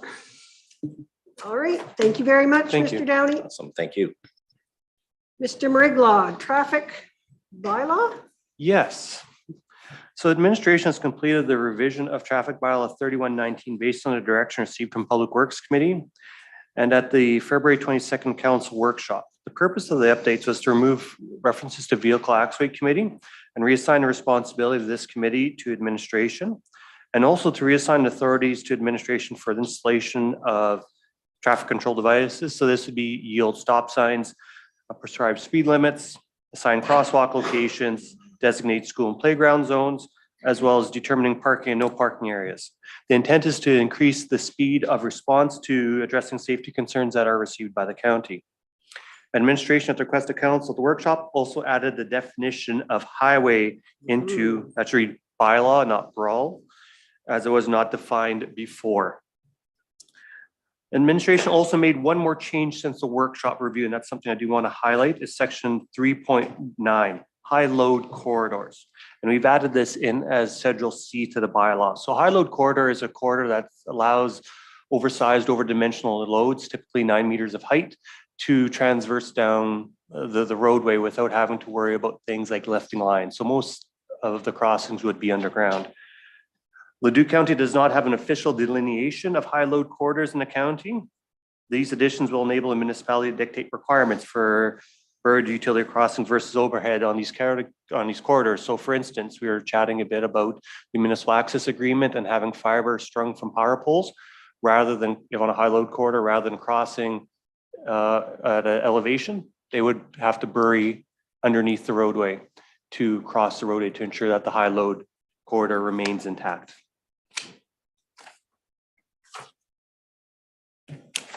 Two versions of the bylaw are attached. The first one is redlined. It has the edits of the bylaw in green related to the addition of highway, and then the previous edits in red, which were reviewed by a workshop. Are there any questions at all? Questions on the changes? Those were the changes requested by council, I believe, at Public Works. They've been included in there. Anything further from anyone? I am seeing none, so we are going to do the readings of the new bylaw first, correct, Mr. Coleman, and then repeal the second? As part of the 3 readings, Madam Chair, the bylaw will repeal itself. Absolutely just like that. Yep. Okay, that's amazing. Okay, so I'm looking for someone to move first reading. Councillor Scobie, thank you very much. Yes, you may. On your bylaw, your Schedule A, penalties, allow me to understand some examples of operational restrictions, penalties thereof. That would be things like not having an authorized parade or procession, for instance. Oh, okay. Okay. That's a good one. Any more? Oh, well, Just one more would be good.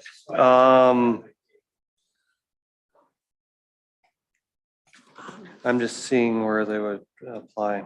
There is a section called operational restrictions in the bylaw, so I'm not sure if, yeah, if those are the ones. So I think it would cover those unless it was covered underneath other instances like section 4 has to deal with parking. So 3, gain maximum speed limits has its own fine system associated with it. So it would be anything that doesn't have an existing fine associated with And it. that's fine, but I noticed that the penalty amount is way up there, so compared to the others, so I thought, well, for the purpose of our audience, maybe something that we could, never mind. We can carry We're on. serious about unauthorized parades in Leduc County. All right, good question. You're right, it is a hefty fine in a small area. Moving, we have first reading on the floor. We have had one question. Any other questions? Seeing none, I'm going to call the question. All in favor? Unanimous. Someone second reading on the bylaw? Councillor Lewis, thank you very much. Comments, questions? All in favor? Unanimous. Third reading on the same day. Councillor Scobie? Sure. Thanks. All in favor? And third reading, Councillor Balazer. All in favor? Thank you. Okay. On to 7B5, road allowance closer and land sale. So Ms. Isles is going to join you. Yes. And whenever you're ready. Okay. So I'll start off with some background. So on February 8th, 2022, Leduc County Council had a public hearing regarding Township Road 492 road allowance closure. Now this would be area in attachment 1. The applicant advised of their involvement with the ALUS program and intent to maintain the riparian area of Strawberry Creek. Council referred this motion to allow administration time to contact Alberta Environment and Parks regarding applicants' involvement with the ALICE program. Alberta Environment and Parks reviewed the additional information. However, they did not believe this had any relevancy or addressed the concern regarding public access to the creek. With this, AEP stated that they would only support the road allowance closure from the westernmost westerly intersection of the creek within our road allowance. And this is located with attachment 2. So attachment 1 actually shows the delineation of how far Alberta Environment would allow the closure to actually occur. Furthermore, Alberta Transportation, who is ultimately the approval authority for this, will not approve anything that does not receive the blessing of Alberta Environment and Parks. So that's going to dictate what they allow to be closed or not. Staff have visited the site numerous times, and during the latest inspection, there knows to be some hunting blinds set up on the southeast of 1549-3 west of the 5th Meridian facing adjacent properties. We've also had many discussions with the applicant and adjacent landowners and determined that there are significant concerns regarding this closure. And there's not necessarily a unified stance of how to address this closure and its relationship for the closure of the road allowance to the west. At the last meeting, there were several people in attendance, and there were some concerns noted at that point in time. Understanding the number of concerns that we have in the area and the lack of unified stance from the area landowners and the limited support from AEP. They do support it, but again, not necessarily the entire ask. Administration recommends that council does not proceed with first reading of the bylaw and ceases the road allowance closure process. This process can be restarted if there's a proposal from the affected landowners that's supported by all and aligns with advice received from AT and Alberta Environment and Parks. So it's not to say that this will never occur. It just, once the neighbors get together and they have a solution that everybody can agree to and seems reasonable and meets all the necessary requirements of Alberta Transportation, Environment and Parks and the county, then we could start up the process again. Okay, thank you for the report. Questions for administration? Councillor Scobie. I guess I'm kind of questioning this decision. I believe that Alberta Environment has basically give their approval to that west piece, which is acceptable to Ms. Hunter, who's in the back here. Just from the creek west, they've basically give their blessings on that part. She's acceptable with that. I don't believe there's any conflict between her and Mr. Weber on the other side of the fence. So the other neighbors, I don't see any relevance to their thoughts on that one, as it doesn't affect them in the least, that piece from the creek west to the boundaries. So I am of the opinion that we should go with the second option here and go that way. So are you going to move first reading of the road closure then? And then we can debate and. Yes, I would. I would move the council provide first reading of the road closure for the potential road closure of Township 492. All of the undeveloped road allowance west of the most westerly intersection of the creek with the road allowance and adjacent to the south of southeast 1549-3 west of the 5th. Okay, thank you. We have first reading for road closure, and I will open the floor for questions, comments, and debate. Councillor Smith and then Councillor Lewis. Clarity question to Des, if I might, through the chair. There was a motion now to go on to this westerly section. Is there any access to the west other than from 492? So are you referring to? How would I get into the proposed area that's before us to be closed? Okay. Is there something to the west side on the other side of the creek, or do people still have to come in through 492? I'm just looking, is there public access on a road to the section that's before us right now? Yeah. The only access to the portion in red is either through a creek crossing for the creek to the north. This would be like an ATV style crossing. Again, this would be private property.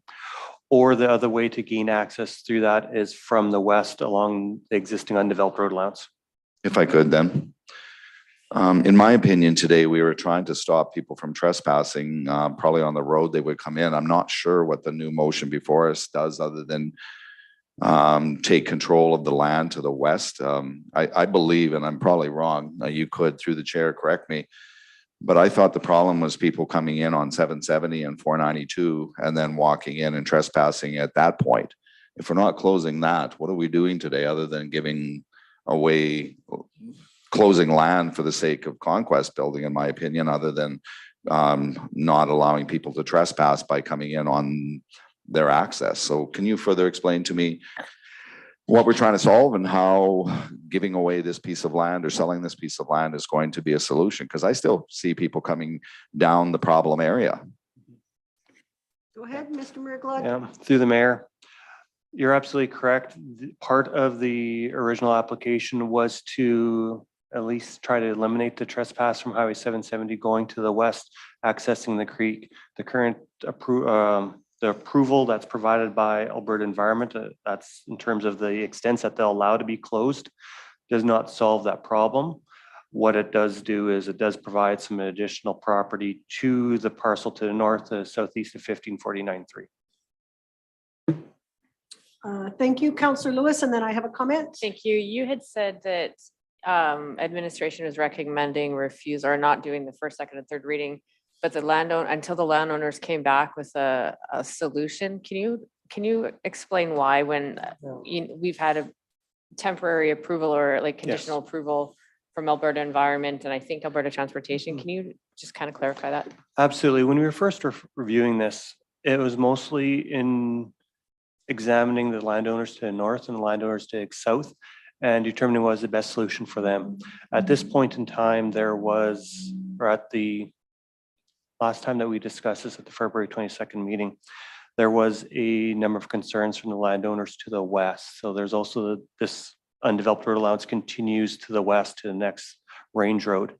There was concerns from the landowner about access through the undeveloped road allowance to this property and how those would interact. So while they are not directly affected, they're worried about what the spin-off might be from the closure of this, providing having to get access, let's say, through their properties to this or going through the southeast of 15. So I just much rather have a holistic view of how this entire undeveloped road allowance would be addressed versus dealing with one piece and then potentially creating issues later on. Thank you. I have perhaps a question or a comment. I'm not sure what it is. We'll see when it gets out. And then I have Councillor Scobie. So the closure and the sale of the part in red solves a problem in that people who might be choosing to come across from 492 could continue to go across on that road closure or on that road, right, allowance, saying that it doesn't belong to anybody and could actually be trespassing on either side, either the north side or the south side. Absolutely. Right? And we know that these undeveloped road allowances now show up on people's GISs. And so they are accessing them, which is creating a number of issues from what I understand last time, inappropriate crossing of our creeks and those issues. But also once you get on that, whatever it is, 30 feet, 20 meters, you're wandering off back and forth. You're not staying right on it, which is creating a trespass problem, which if this was where I lived, I certainly would be concerned about. So I guess it does solve a problem for trespass for the person to the north and the person to the south, not necessarily for the people on the east or the west. Yes. Thank you. Councillor Scobie. Okay, the way that lays out, to come where it says 492 there, the end of 492 at 770, there's a level spot through the bush that goes, and then it's a cliff that drops off. The road allowance, there is no, like, you'd have to be a Billy Goat or a climber to go up or down those. And then you got the creek, and then you come out the other side. So you're kind of in a blind area there that to come access from the west, you're going to go through a hayfield. There's a road allowance that's been farmed for years by I guess the owners don't farm it anymore. It's rented out, but it goes right through the center of a hayfield, which I'll guarantee there'd be issues if people start using that for access. So it goes nowhere. And that red line in there, there's a narrow spot in there where the creek comes right across onto the road allowance or a ravine. This gives them just enough room to get through. They can come through the creek on the west and then get through to hay that little, there's 10, 12 acres there.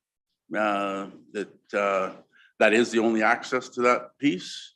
So is along the road allowance, just a narrow piece. And one of their concerns was if quatters and everybody are able to use that and go through that road allowance and wear that out, then they don't have access to that at all. So I don't think it affects anybody else, neighbors to the west, or even that piece on the east side of the creek.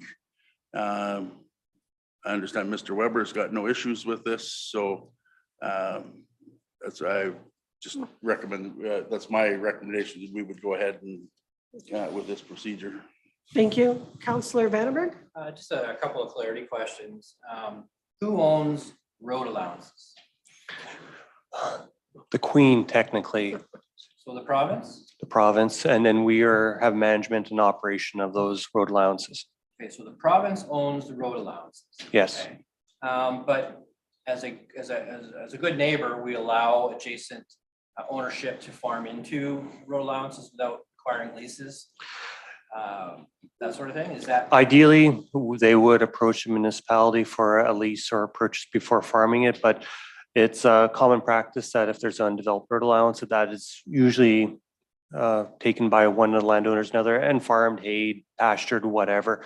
It's much easier to have one common fence versus two parallel fences, and then having a 66-foot road allowance in between. That's a weed problem. So it's something we don't necessarily go and actively investigate and search out for, but we would address more on a complaint basis or request basis. Okay, thank you, if I may. So Alberta Parks and Rec are not supporting this. So they are the arm of the Crown.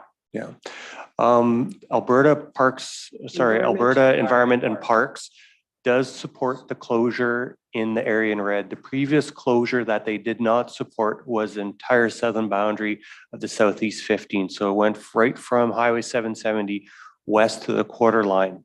However, Alberta Environment and Parks was concerned about access to the creek. So that's why they have shortened the amount that they would approve to the area that is shown today in red. The other remainder is basically still open to the public. The reason why we had to involve Alberta Environment and Parks is while they're not necessarily approval agency, Alberta Transportation would not approve anything that Alberta Environment and Parks didn't agree to. So what does that mean to the county in terms of liability and our taxpayers? Yeah. If we decide to go against the recommendation of transportation or environment? If we would not have the opportunity to go, if we went against the recommendation of Alberta Transportation, Alberta Environment, what ends up happening is that we do first reading. This then goes to the Minister of Transportation for approval. Understanding that administration of Alberta Transportation didn't approve it, he would not sign that off and this would not go any further. This requires provincial approval before it can proceed. So unless they approve of what's being proposed, it will not go anywhere. Okay, and so if we roll the dice and approve it anyway, send it their way, you don't approve it, we're done. Correct. Okay, thank you. Great clarifying questions. Councillor Vandenberg, go ahead, Councillor Lewis. Thank you. My question would be is if we did approve first reading, what would the likeliness be that the applicants would put up a fence to stop people from actually trespassing? Right? People don't know boundaries. They don't know if this tree's on the property or if they're trespassing. So what's the, I don't know what the word is. What's their intent? Yeah. Do you have any idea? Okay. Administration? Yeah, sorry. There's already a fence and a gate that's located out there, so it almost legitimizes what's already occurring. Counselor Scobie. I guess just to add to that, Yeah. that has been fenced for many, many years. It was actually only once Ms. Hunter had the survey done that they really found out where the road allowance was, and that it is fenced into her property, has been for, it's an old fence along there, so. Okay. Go ahead. So then that begs me to ask the question, is there such a thing? Can you do that? I mean, is this a squatter's right thing, or if you fence it, it's yours? Because you're telling me that this is owned by the Crown. Mhm. Okay, so what permissions does one get to be able to fence it? I don't know. Sure. Mr. Coleman. So they have no right to fence road allowance. They have a legal responsibility to know their property lines, to not trespass onto Crown or municipal property, as they have the same legal obligation to not trespass onto their neighbor's property. There is no obligation on the part of the municipality to dispose of a road right away. It is a privilege, it is not a right. And we have to seek permission from the Crown, as mentioned. So this is the process. Closing a road, going through a public process is a requirement of the legislation. And so that is why administration has recommended what we've recommended. Thank you. Further questions or comments? I guess my last comment is I'm not sure that, no, let me go back. Every road allowance that we look at, closure and sale, is different. Some of them are clearly, there's a landowner who owns the land on both sides, and so it's a clear cut sort of decision. Some of them, and we had one, I think a couple of weeks ago, that actually had sat so long on Alberta Transportation's desk that it had to come forward. But there were landowners on both sides who weren't happy. So I'm not sure that saying, let's send this away until everybody's happy about how it's going to go, because that might not happen. And I'm not sure if that's the best way to measure whether or not we should go forward. I just wanted to mention that because we did have some conversation last time from other landowners who said, well, wait a minute, I could have that too, right? And so we need to balance that with whatever the decision is. So that was just, I guess, a comment. We are debating currently on first reading to approve it, which would send this to Alberta Transportation for them to approve or deny. That is where we are sitting right now in the debate. Councillor Vandenberg. So I guess on one side, I could say, well, let's send it to Alberta Transportation and let them decide. Because it sounds like regardless, it's not going to put at risk the county or its taxpayers anything further. Okay, but I can't ignore the in the background where administration has said you've had many discussions with adjacent landowners and determined there are significant concerns in the area and there is not a unified stance on how to address this loader allowance closure and future road allowance closures. So I guess in my mind, in order to do this, I guess I'm not real clear as to what the concerns are, and should I be, as a person representing the county, be more concerned on that? I guess through the chair, the landowners to the west did have some concerns with this closure. They have their own, my understanding is they have their own desires to close the road allowance to the west as well, so they can legitimize perhaps the use that they have in place as well. Now, there might be a little bit of horse trading. If you support mine, I'll support yours, which could be occurring out there, which is absolutely, if they come up with a reasonable solution that benefits everybody, that's fine. And that's essentially what we're asking for. But what's occurring out there right now is it doesn't necessarily seem to be the cross support between the eastern and the western properties. What we're doing is that we're taking a stance is that we can absolutely assist, as Mr. Coleman has mentioned, that closure for a road allowance is a privilege, it's not a right. If we get a solution that benefits all, ideally benefits all, and provides the opportunity that everybody needs, that would be the ideal scenario. Now, the decision kind of council today could be, let's close this and send over transportation, let them go through their process, have a close, and then see what ends up happening. may create some issues out in the community or maybe not, but again, it's a decision of council of how to best proceed with this. Thank you. When we looked at this in the public hearing, was it not the entire road allowance that we were looking at? Yes, everything that's south of the southeast. So in fact, that would have affected the people to the north and the people to the south. Correct. On that side. This doesn't necessarily impact them because of how the creek runs. You're absolutely correct. So we're actually comparing apples and oranges when we talk about what was talked about at the public hearing and what we're talking about now, because the road allowance isn't the same. True enough, but it's also the people to the west that are just to the west, to the left-hand side of that red area, where they'd be the Schnick properties, I believe, where they had some concerns. So you're absolutely correct that the people to the east, since they're no longer included in this closure, really have no concerns related to what's happening today, but it's the folks to the west that I'm now concerned about. Councillor Vandenberg. Another clarifying question, if I may. So let's assume that it goes to transportation and transportation, for whatever reason, approves it. Who then has a right to offer to buy that area? Does it then become open market? Does it go to who the application was? They automatically get it? Can you clarify that for me, please? Mr. Coleman?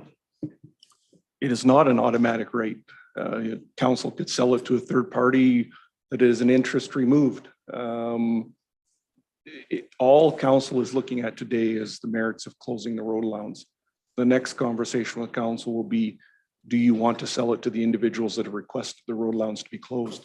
You are not obligated to sell anything to them. You could close the road allowance and just leave it closed. But there's no legal obligation to sell it. Thank you. Thank you. Again, we are looking at first reading to approve the road closure as per the photo in our package. Any further comments or questions? I would just one last comment again. I understand the people to the west are opposing this and not, but I see where there's really no impact on their operation. It's not that they need any of this. They've got the full half mile of road allowance that they're farming. This ends after their property and then carries on onto Miss Hunter's property or along Miss Hunter's property between the Webbers, and there seems to be no issue between them. And I just don't see where there's any significance between the people to the west. I don't know why they're not on the wagon getting this taken care of, buying their own. They farm right through it. So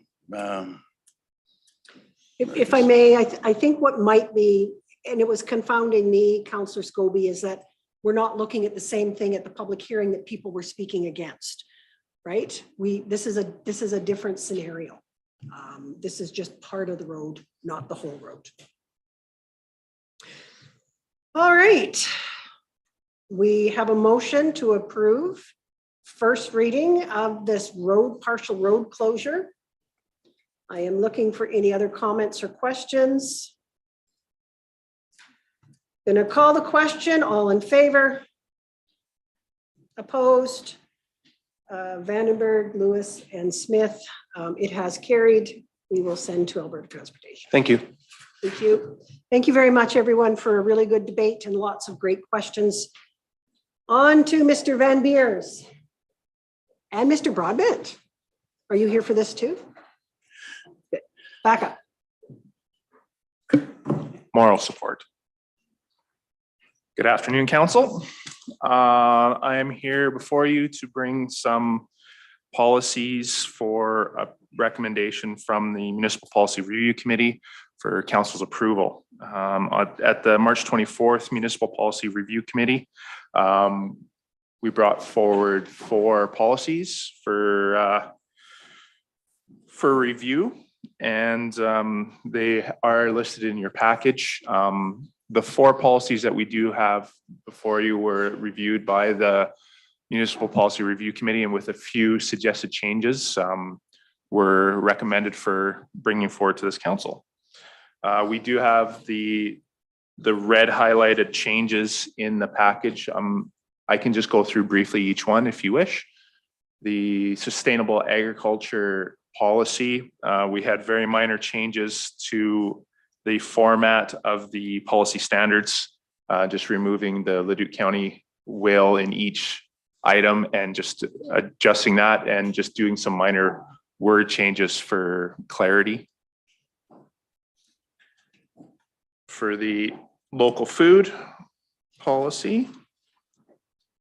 Sorry, there we are. Just again, minor wording changes just to provide more clarity and just to refine it a little bit. The next one was the beaver control. This one had a few more changes in it. It was really, again, it is just minor changes. The one main change that we had was the 0.2 under the policy standards, which was talking about prior to any dam removal, Alberta One Call must be contacted. At the time, the previous policy had stated that that had to be done by the landowner or the occupant, and we have changed that to just be that it must be done. The actual who does it was more of a procedural process, so that is why we removed it from there, although we do feel it is important to have in there that it must be done regardless. And then finally, the club route control policy, no changes were done, but it is an annual review of that due to a lot of the changing circumstances that come about with the club route issue. So we did want to bring that forward for review as well. And I will entertain any questions that anyone has. Okay, just again to Councillor Scobie, Chair of the committee, anything else to add? Not really. It's like Aaron read my notes here. It was all just minor wording and clarification, some repetition that we took out. Some of them just, okay. That was about it. Clean up and clarity.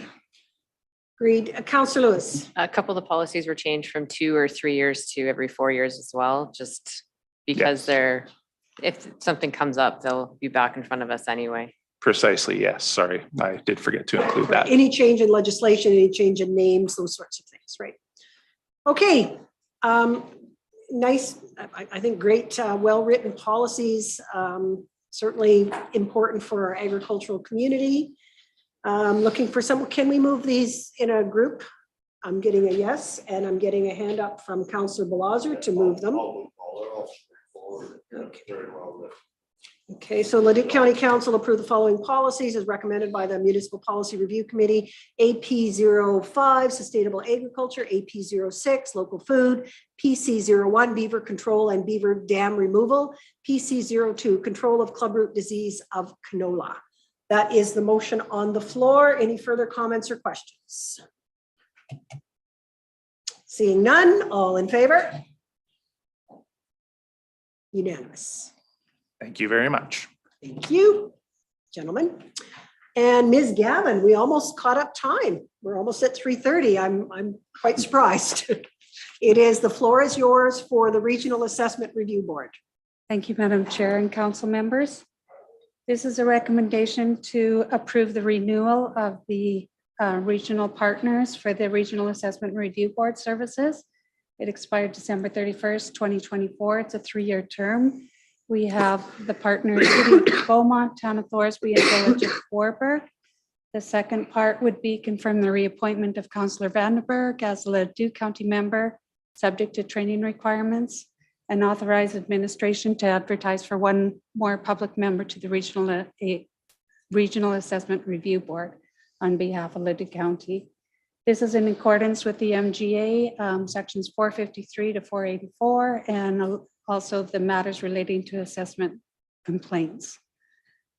Attached for your information is a copy of bylaw 2418 that Leduc County has approved, and a copy of the renewal agreement. The only thing that changed in the agreement is the date from effective January 1st, 22 to December 31st, 2024. Thank you.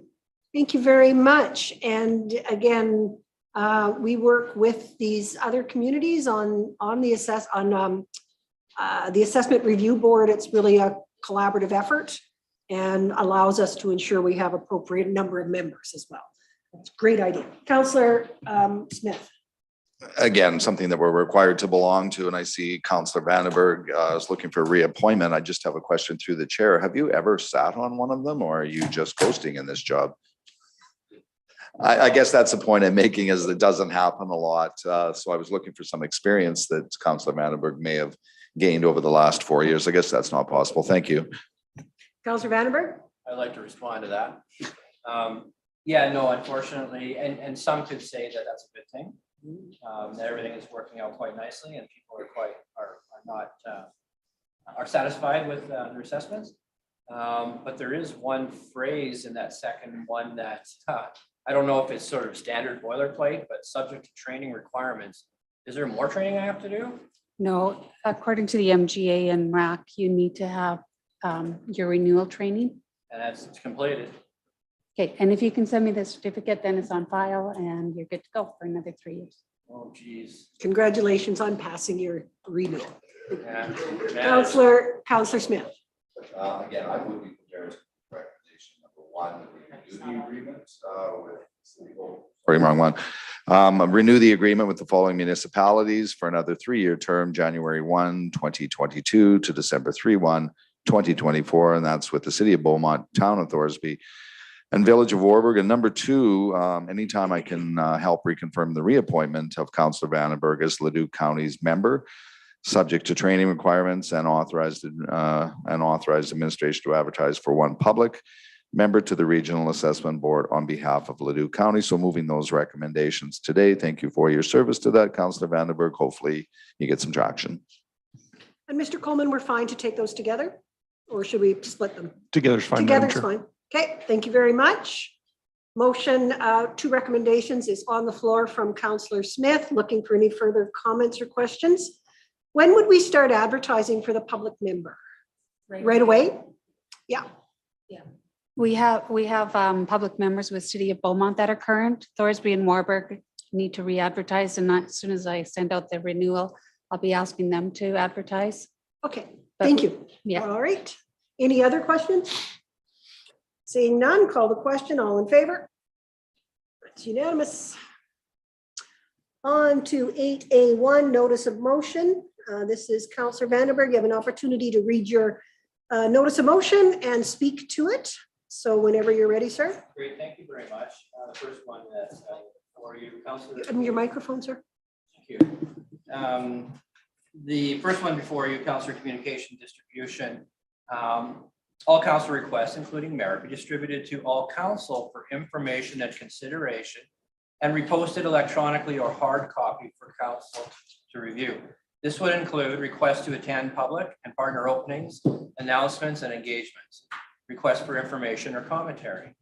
Number 2, all outgoing messaging, including email responses, acceptance of replies, and letters be circulated to council in advance of going out for information and consideration. This would include official council responses to government agencies, council response to requests for openings, announcements, engagements, or information. All messaging prepared by communications or council for the purpose of attending openings, announcements, or engagements. So the purpose of the motion is to help with the fluid movement of information in through council, because there's a lot of times where we're not aware of what's going on, and this would provide some direction in that regard. Thank you. The motion is on the floor, read into record. We'll open the floor for any debate or questions. Councillor Smith. Some clarifying questions. Again, I went through your notice of motion and I'm looking at, it's pretty broad, and I'm just wondering if we can narrow down the definitions, because I understand it right now. I'm looking at all outgoing messages. So do you want, and again, just through the chair clarifications, do you want every, say I were to ask Renee a question on an assessment on something, and of course what I try to do is copy or ask Renee, and then Renee will always send back copying Dwayne and copying council members. So if I might just keep score through the chair, would that be one of the first clarifying things? If I have any question for any administration, being Grant or Des, did you want all of that copied out? And again, if I could through the chair, I'm just looking for clarifications because it's a really big motion. And I'm just wondering if we're targeting communications or whether you want a broad sweep on it. I'll leave it at that and let you answer. So if I may respond, the short answer is no.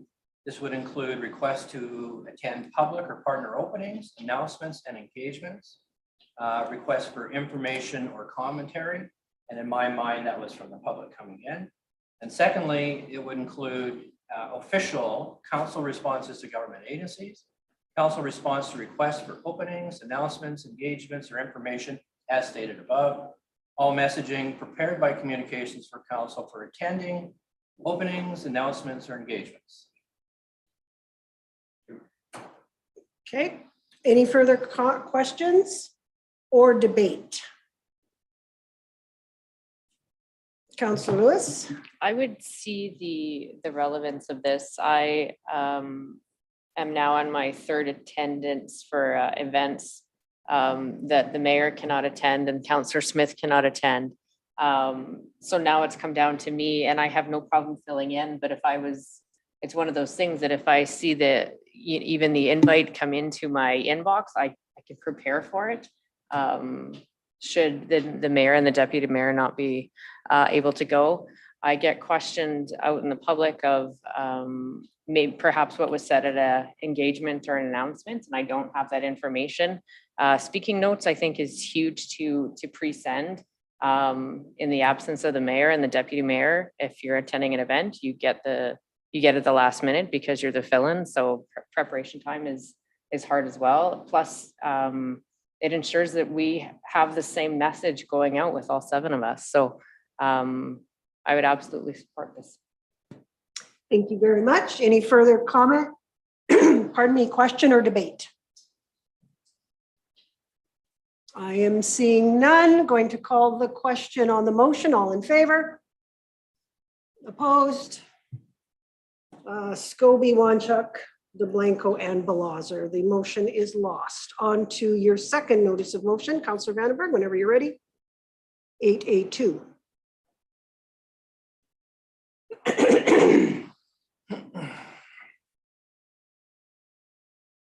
So the motion here simply just allows for the opportunity of council to work as a team when it comes to putting together things like messaging around videos. It's just by the way, this is what we're doing. Are you interested? I know that the people that are out in the community understand that we have a mayor, but as I see other municipalities and jurisdictions having their spokesperson and their councillors participating in these type of messaging, AKA the videos, I think there's a reason for it. I think it shows the element of team. And so that's really the premise around this ability to be at least offered the opportunity to participate in. Don't have to if I don't want to.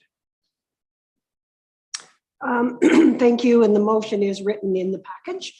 And I will open the floor for questions and or debate. Councillor Smith. We might as well start here. I'm not interested in being in any videos or county promotional type of videos. However, just speaking with a member of Leduc County Council, I think they were doing their State of the Union address and one of the councillors was doing their component on it. So if a councillor wants to step up and has the opportunity in a promotional video, state of the county messaging or anything that they're doing, I think there should be that opportunity. I don't want that opportunity for me, and that's just a preference. But if Glenn Belazer wants to be in a video which promotes our council, the county, I could definitely support that going forward. And I'll just use an example of something that happened at Christmas time, which we didn't even bother to know that we were doing, but the councillors were asked to read stories for rec, and a couple of you stepped up and did it. I looked at it and went, nah, I'm not interested, but a couple people were. So I'd like to see the option of people being able to sign up. Again, I'll support this motion, but not a chance that you would ever see me standing up and doing a video. I'm behind the scenes guy, but other people, again, this is an elected official, we're public figures. So I'll support it due to the fact that whoever may want it, does it fit in? Maybe. For me, it's not something personal that I would chase down, but I do understand if councillors want to be a part of the bigger presentation. Thanks. And as a teacher, I'm surprised you didn't choose to read. I'm sort of shocked right now. Open up for any more questions, debate, comment. Pardon me. Councillor Scobie. I guess on this one, I would support it with about the same sentiments as Rick. If a councillor so wishes to participate, that's kind of the breaking point on this one. I don't want to be in every video that comes out in the county or anything, but should I wish to participate in one, I guess that would be, the option would be fine, but. Okay, comments, questions, debate? Councillor Lewis? Just for clarity, Councillor Vandenberg, would this be for any official, is this just for this year or is this like ongoing? I would say that if the motion is successful in passing, it would start tomorrow. Would make sense to me. I didn't contemplate that there ought to be a timeline or that it should kick into play. Hopefully that answers your question. Okay, thank you for the question. Any more comments, questions, or debate? Yep. As long as it's optional, I've got no problem, you know. Okay. All right. No more hands are up. Going to call the question. All in favor? Opposed? DeBlanco and Balazer. On to your third motion. The third motion speaks to the ability or the inability that councillors have in understanding what the key takeaways are for our external meetings. We attend external committees. We talk about things that affect the county around the table, but there is no mechanism that information is brought back or stored that if we're interested, we can go and reference it just to find out kind of what the issue is around Pigeon Lake or Alice or any of these other external committees, certainly the ones that I'm invited to. There are some great things that I want to share with everyone, but there is really no mechanism to do so. And or a place to store it that I can reference it in the future, particularly when I'm out walking about and not in necessarily my division.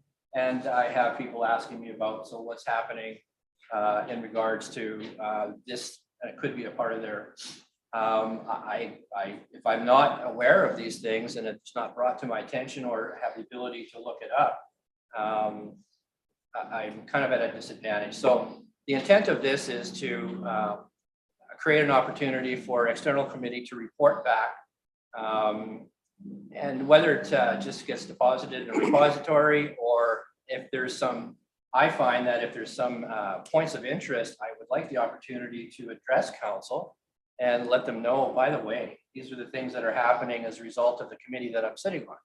So that's the intent of this notice of motion. Thank you for the description. Floor is open for comments, questions, and debate. Councillor Lewis. Thank you. This is something that we had attempted, or I know I did at the beginning, to try to keep every council member informed on the committees I sat on, because I felt like I sat on a whole lot of them. So to keep everyone kind of up to date on what's going on. Some of these committees that we're on, we pay to be there. So it's beneficial for council and even administration to understand what's going on. So I will support this today. Thank you. Councillor Scobie, did you have your hand up? Yeah, I guess my comment on it, I think, I believe minutes and agendas from these meetings are available publicly.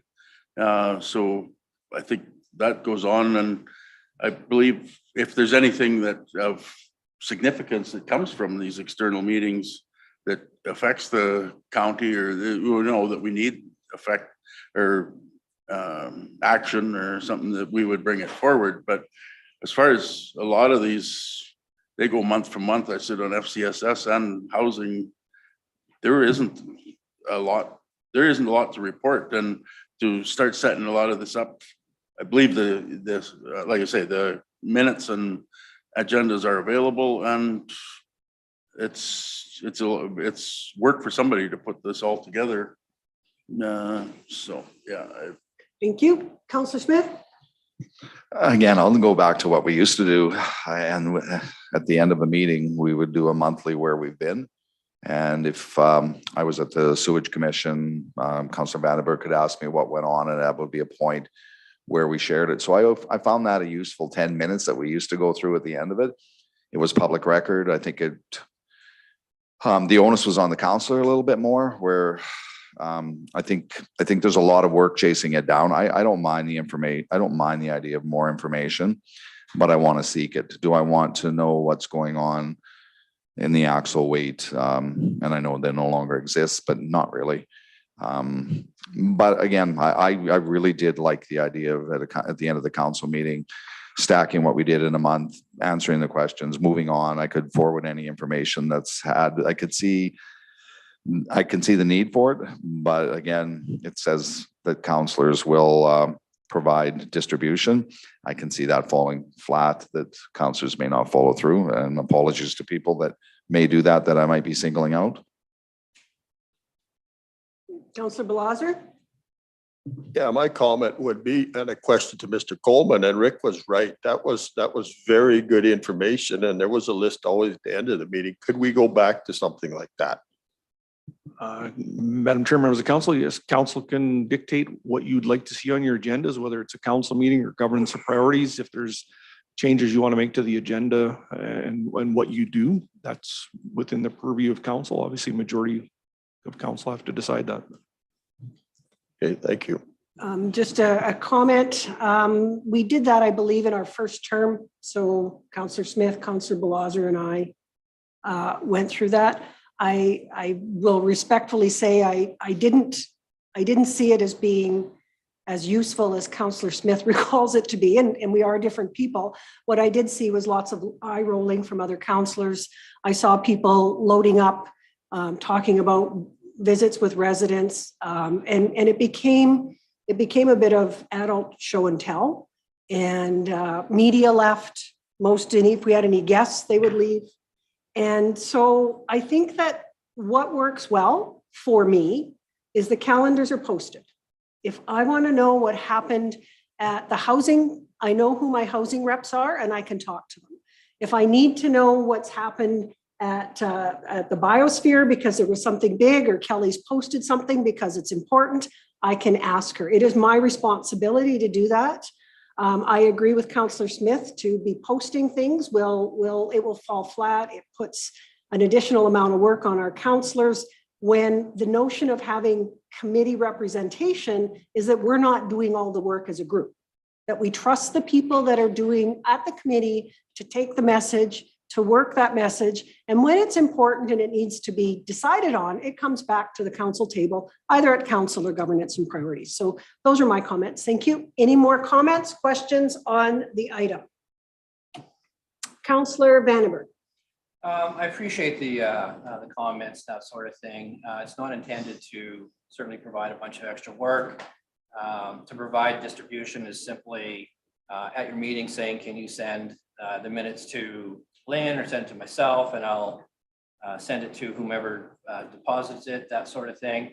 The bigger question here is just communication, just understanding the relevance of these external committees, the importance of them, the messaging or the information opportunity. I wouldn't know to ask Kelly Lynn about what I should ask at the biosphere, because I don't know. I'm sure there's a lot of good things in there, but unless I can go and take a look at it myself, do I think it's of interest? Or if she feels that, these couple of things that we talked about may be of interest to everyone, she then has the latitude and the freedom to do as such. The calendars type of thing I find are inaccurate. They're accurate at the beginning of the month, but by the time the 7th day rolls around, they're inaccurate. So you really don't know where everybody is going to be going or where they've been. There is no real updating of them. I have talked to other rural municipalities and they have, not that we have to be like anybody else, but they do have in play the opportunity for counselors to go and look up what's happening with some other committees. Easier than it is to try to catch the counselor to sit down and talk. Or they do bring it up in public when they feel that there are some things that probably make a lot of sense for everybody to know. So I think not having this is sending a message that we as counselors don't really care. So I would ask, why are we even attending these external committee meetings if we're not interested in informing this table? So I would close with those comments. Okay, any further comments, questions, or debate on the motion related to council external committee reporting? Just reading the title off the report. I am seeing no hands. All in favor? Opposed? Scobie, Wanchuk, DeBlanco, and Belazer. That one is lost. 9A, information item. Any comment on this, Mr. Coleman? No, just unless council wants to take a position on RCMP policing and support the National Police Federation. There's an opportunity there. I think the deadline is April 15th for the call to action. I will speak to this because council hasn't taken a stance. When I talk to people about it, it really is about, I see both sides of it and that kind of thing. How important from your perspective, Mr. Coleman, is it that council have a stance one way or the other? Because it's hard, and I heard many people talking about messages and communication. If we don't have a stance, what are we, how do we get involved, or are we missing an opportunity, and how do we do that? Yeah, I mean, I think at some point, I mean, the RMA has taken a position on our behalf, obviously, whether we agree with that as municipality or not. But at some point, I think, you know, the municipality probably needs to take a stance. I think you're going to get asked by residents what our position is. And so we've done some of that legwork with council. Council has participated in some of the information that the province has put out, albeit a flawed process, truly, in my opinion. But at some point, I think we need to take a position. I'm not sure if that position will have any standing or stay with the province, but I think for your residents, they're going to want to know potentially where we stand as a municipality. Could I respectfully then ask for a report outlining the pros and cons so that council can make a resolution and take a stance whenever, you know, early as possible? Yeah, I mean, that would be appropriate. Okay. Councillor Smith. With RMA taking a position, which surprised me, they rejected, and I guess that was a resolution that was passed, which they did something about a resolution, which seems rare. I don't support council taking. For me, my residents, 50% of my residents want a provincial police force, 50% want the RCMP, much the same as masking, and we didn't take one. Our provincial association has made a statement. Do I agree with it? Well, not really. Do I disagree with it? Well, not really. It's a personal one for me. So I have a personal preference of how I feel about it, and you know that, but I think it would be fairly divisive to say council believes this, and then I'm supposed to go out and say to my 50% of the residents that want the RCMP to remain, that we've decided that we are going against public opinion, against our own rural municipality organization. Instead, I just tell people, believe what you want. It's the same as masking. People are just going, what's the county going to do now with the sixth wave? Nothing. Exactly what we've done in waves 1 to 5. Nothing. The province will tell us how to react. So be careful. I have my support on it, but I prefer to stay on the fence with this one as again, it's a pretty big split. So, but maybe the report will allow us to say we're not going to take a stance and we're going to do I think we have to address it. We just haven't addressed it yet, Rick. And I'm worried that that's leaving people thinking we don't care.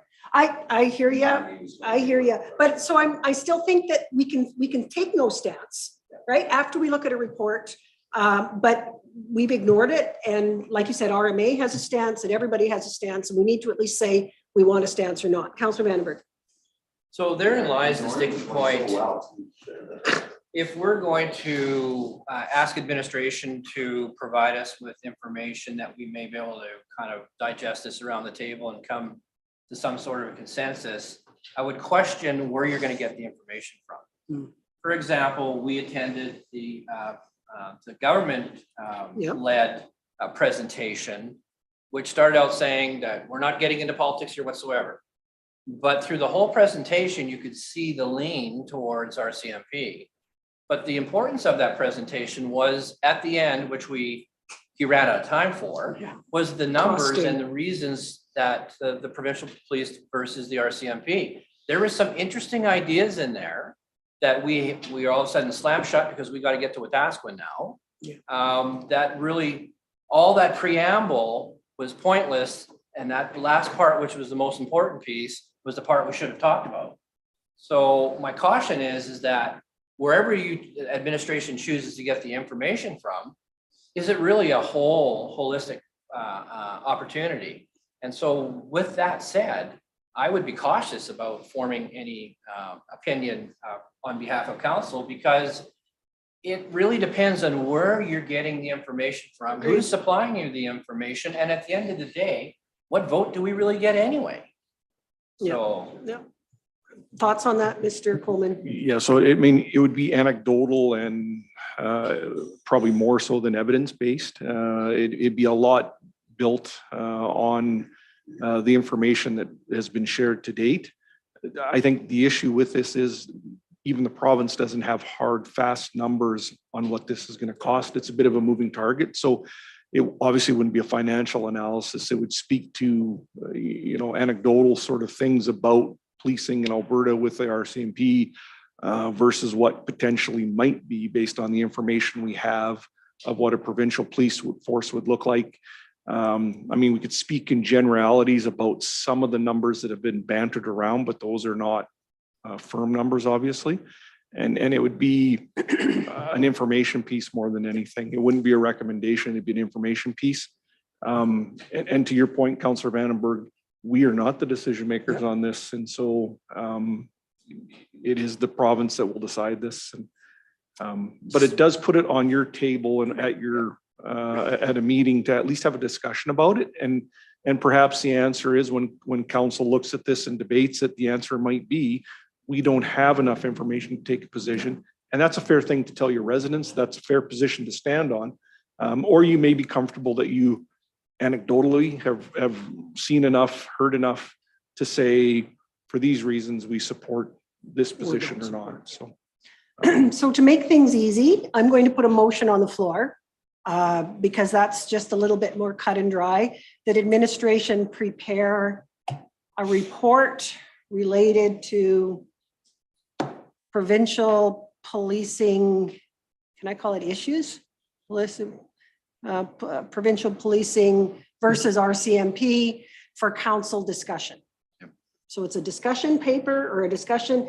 If we don't want to support that here, then we're not going to go forward with it. Otherwise, we'll take it forward. At least it's clean and it's dry and we know what we're doing. It's not a decision piece. It is a discussion piece.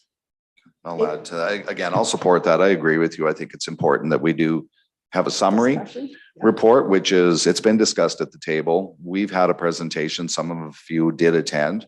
RMA, there was a discussion, there was a resolution that's come forward. We're I guess just telling our residents we're involved. Right now we're gathering information, get that report. So I'll be supporting it. Again, let's make sure we tell our residents what we are doing, because they're looking for black and white from me. Are you on? Are you off? And that's not it's to validate everybody's opinions. Councillor Vandenberg, comment?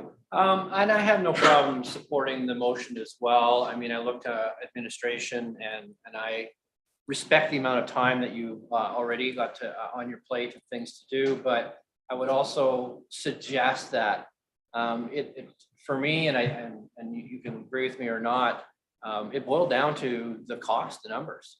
When I saw the numbers and I did my analysis of the numbers, that's what generated the question. So if you're going to prepare something for me, I want to have some time to talk those things through.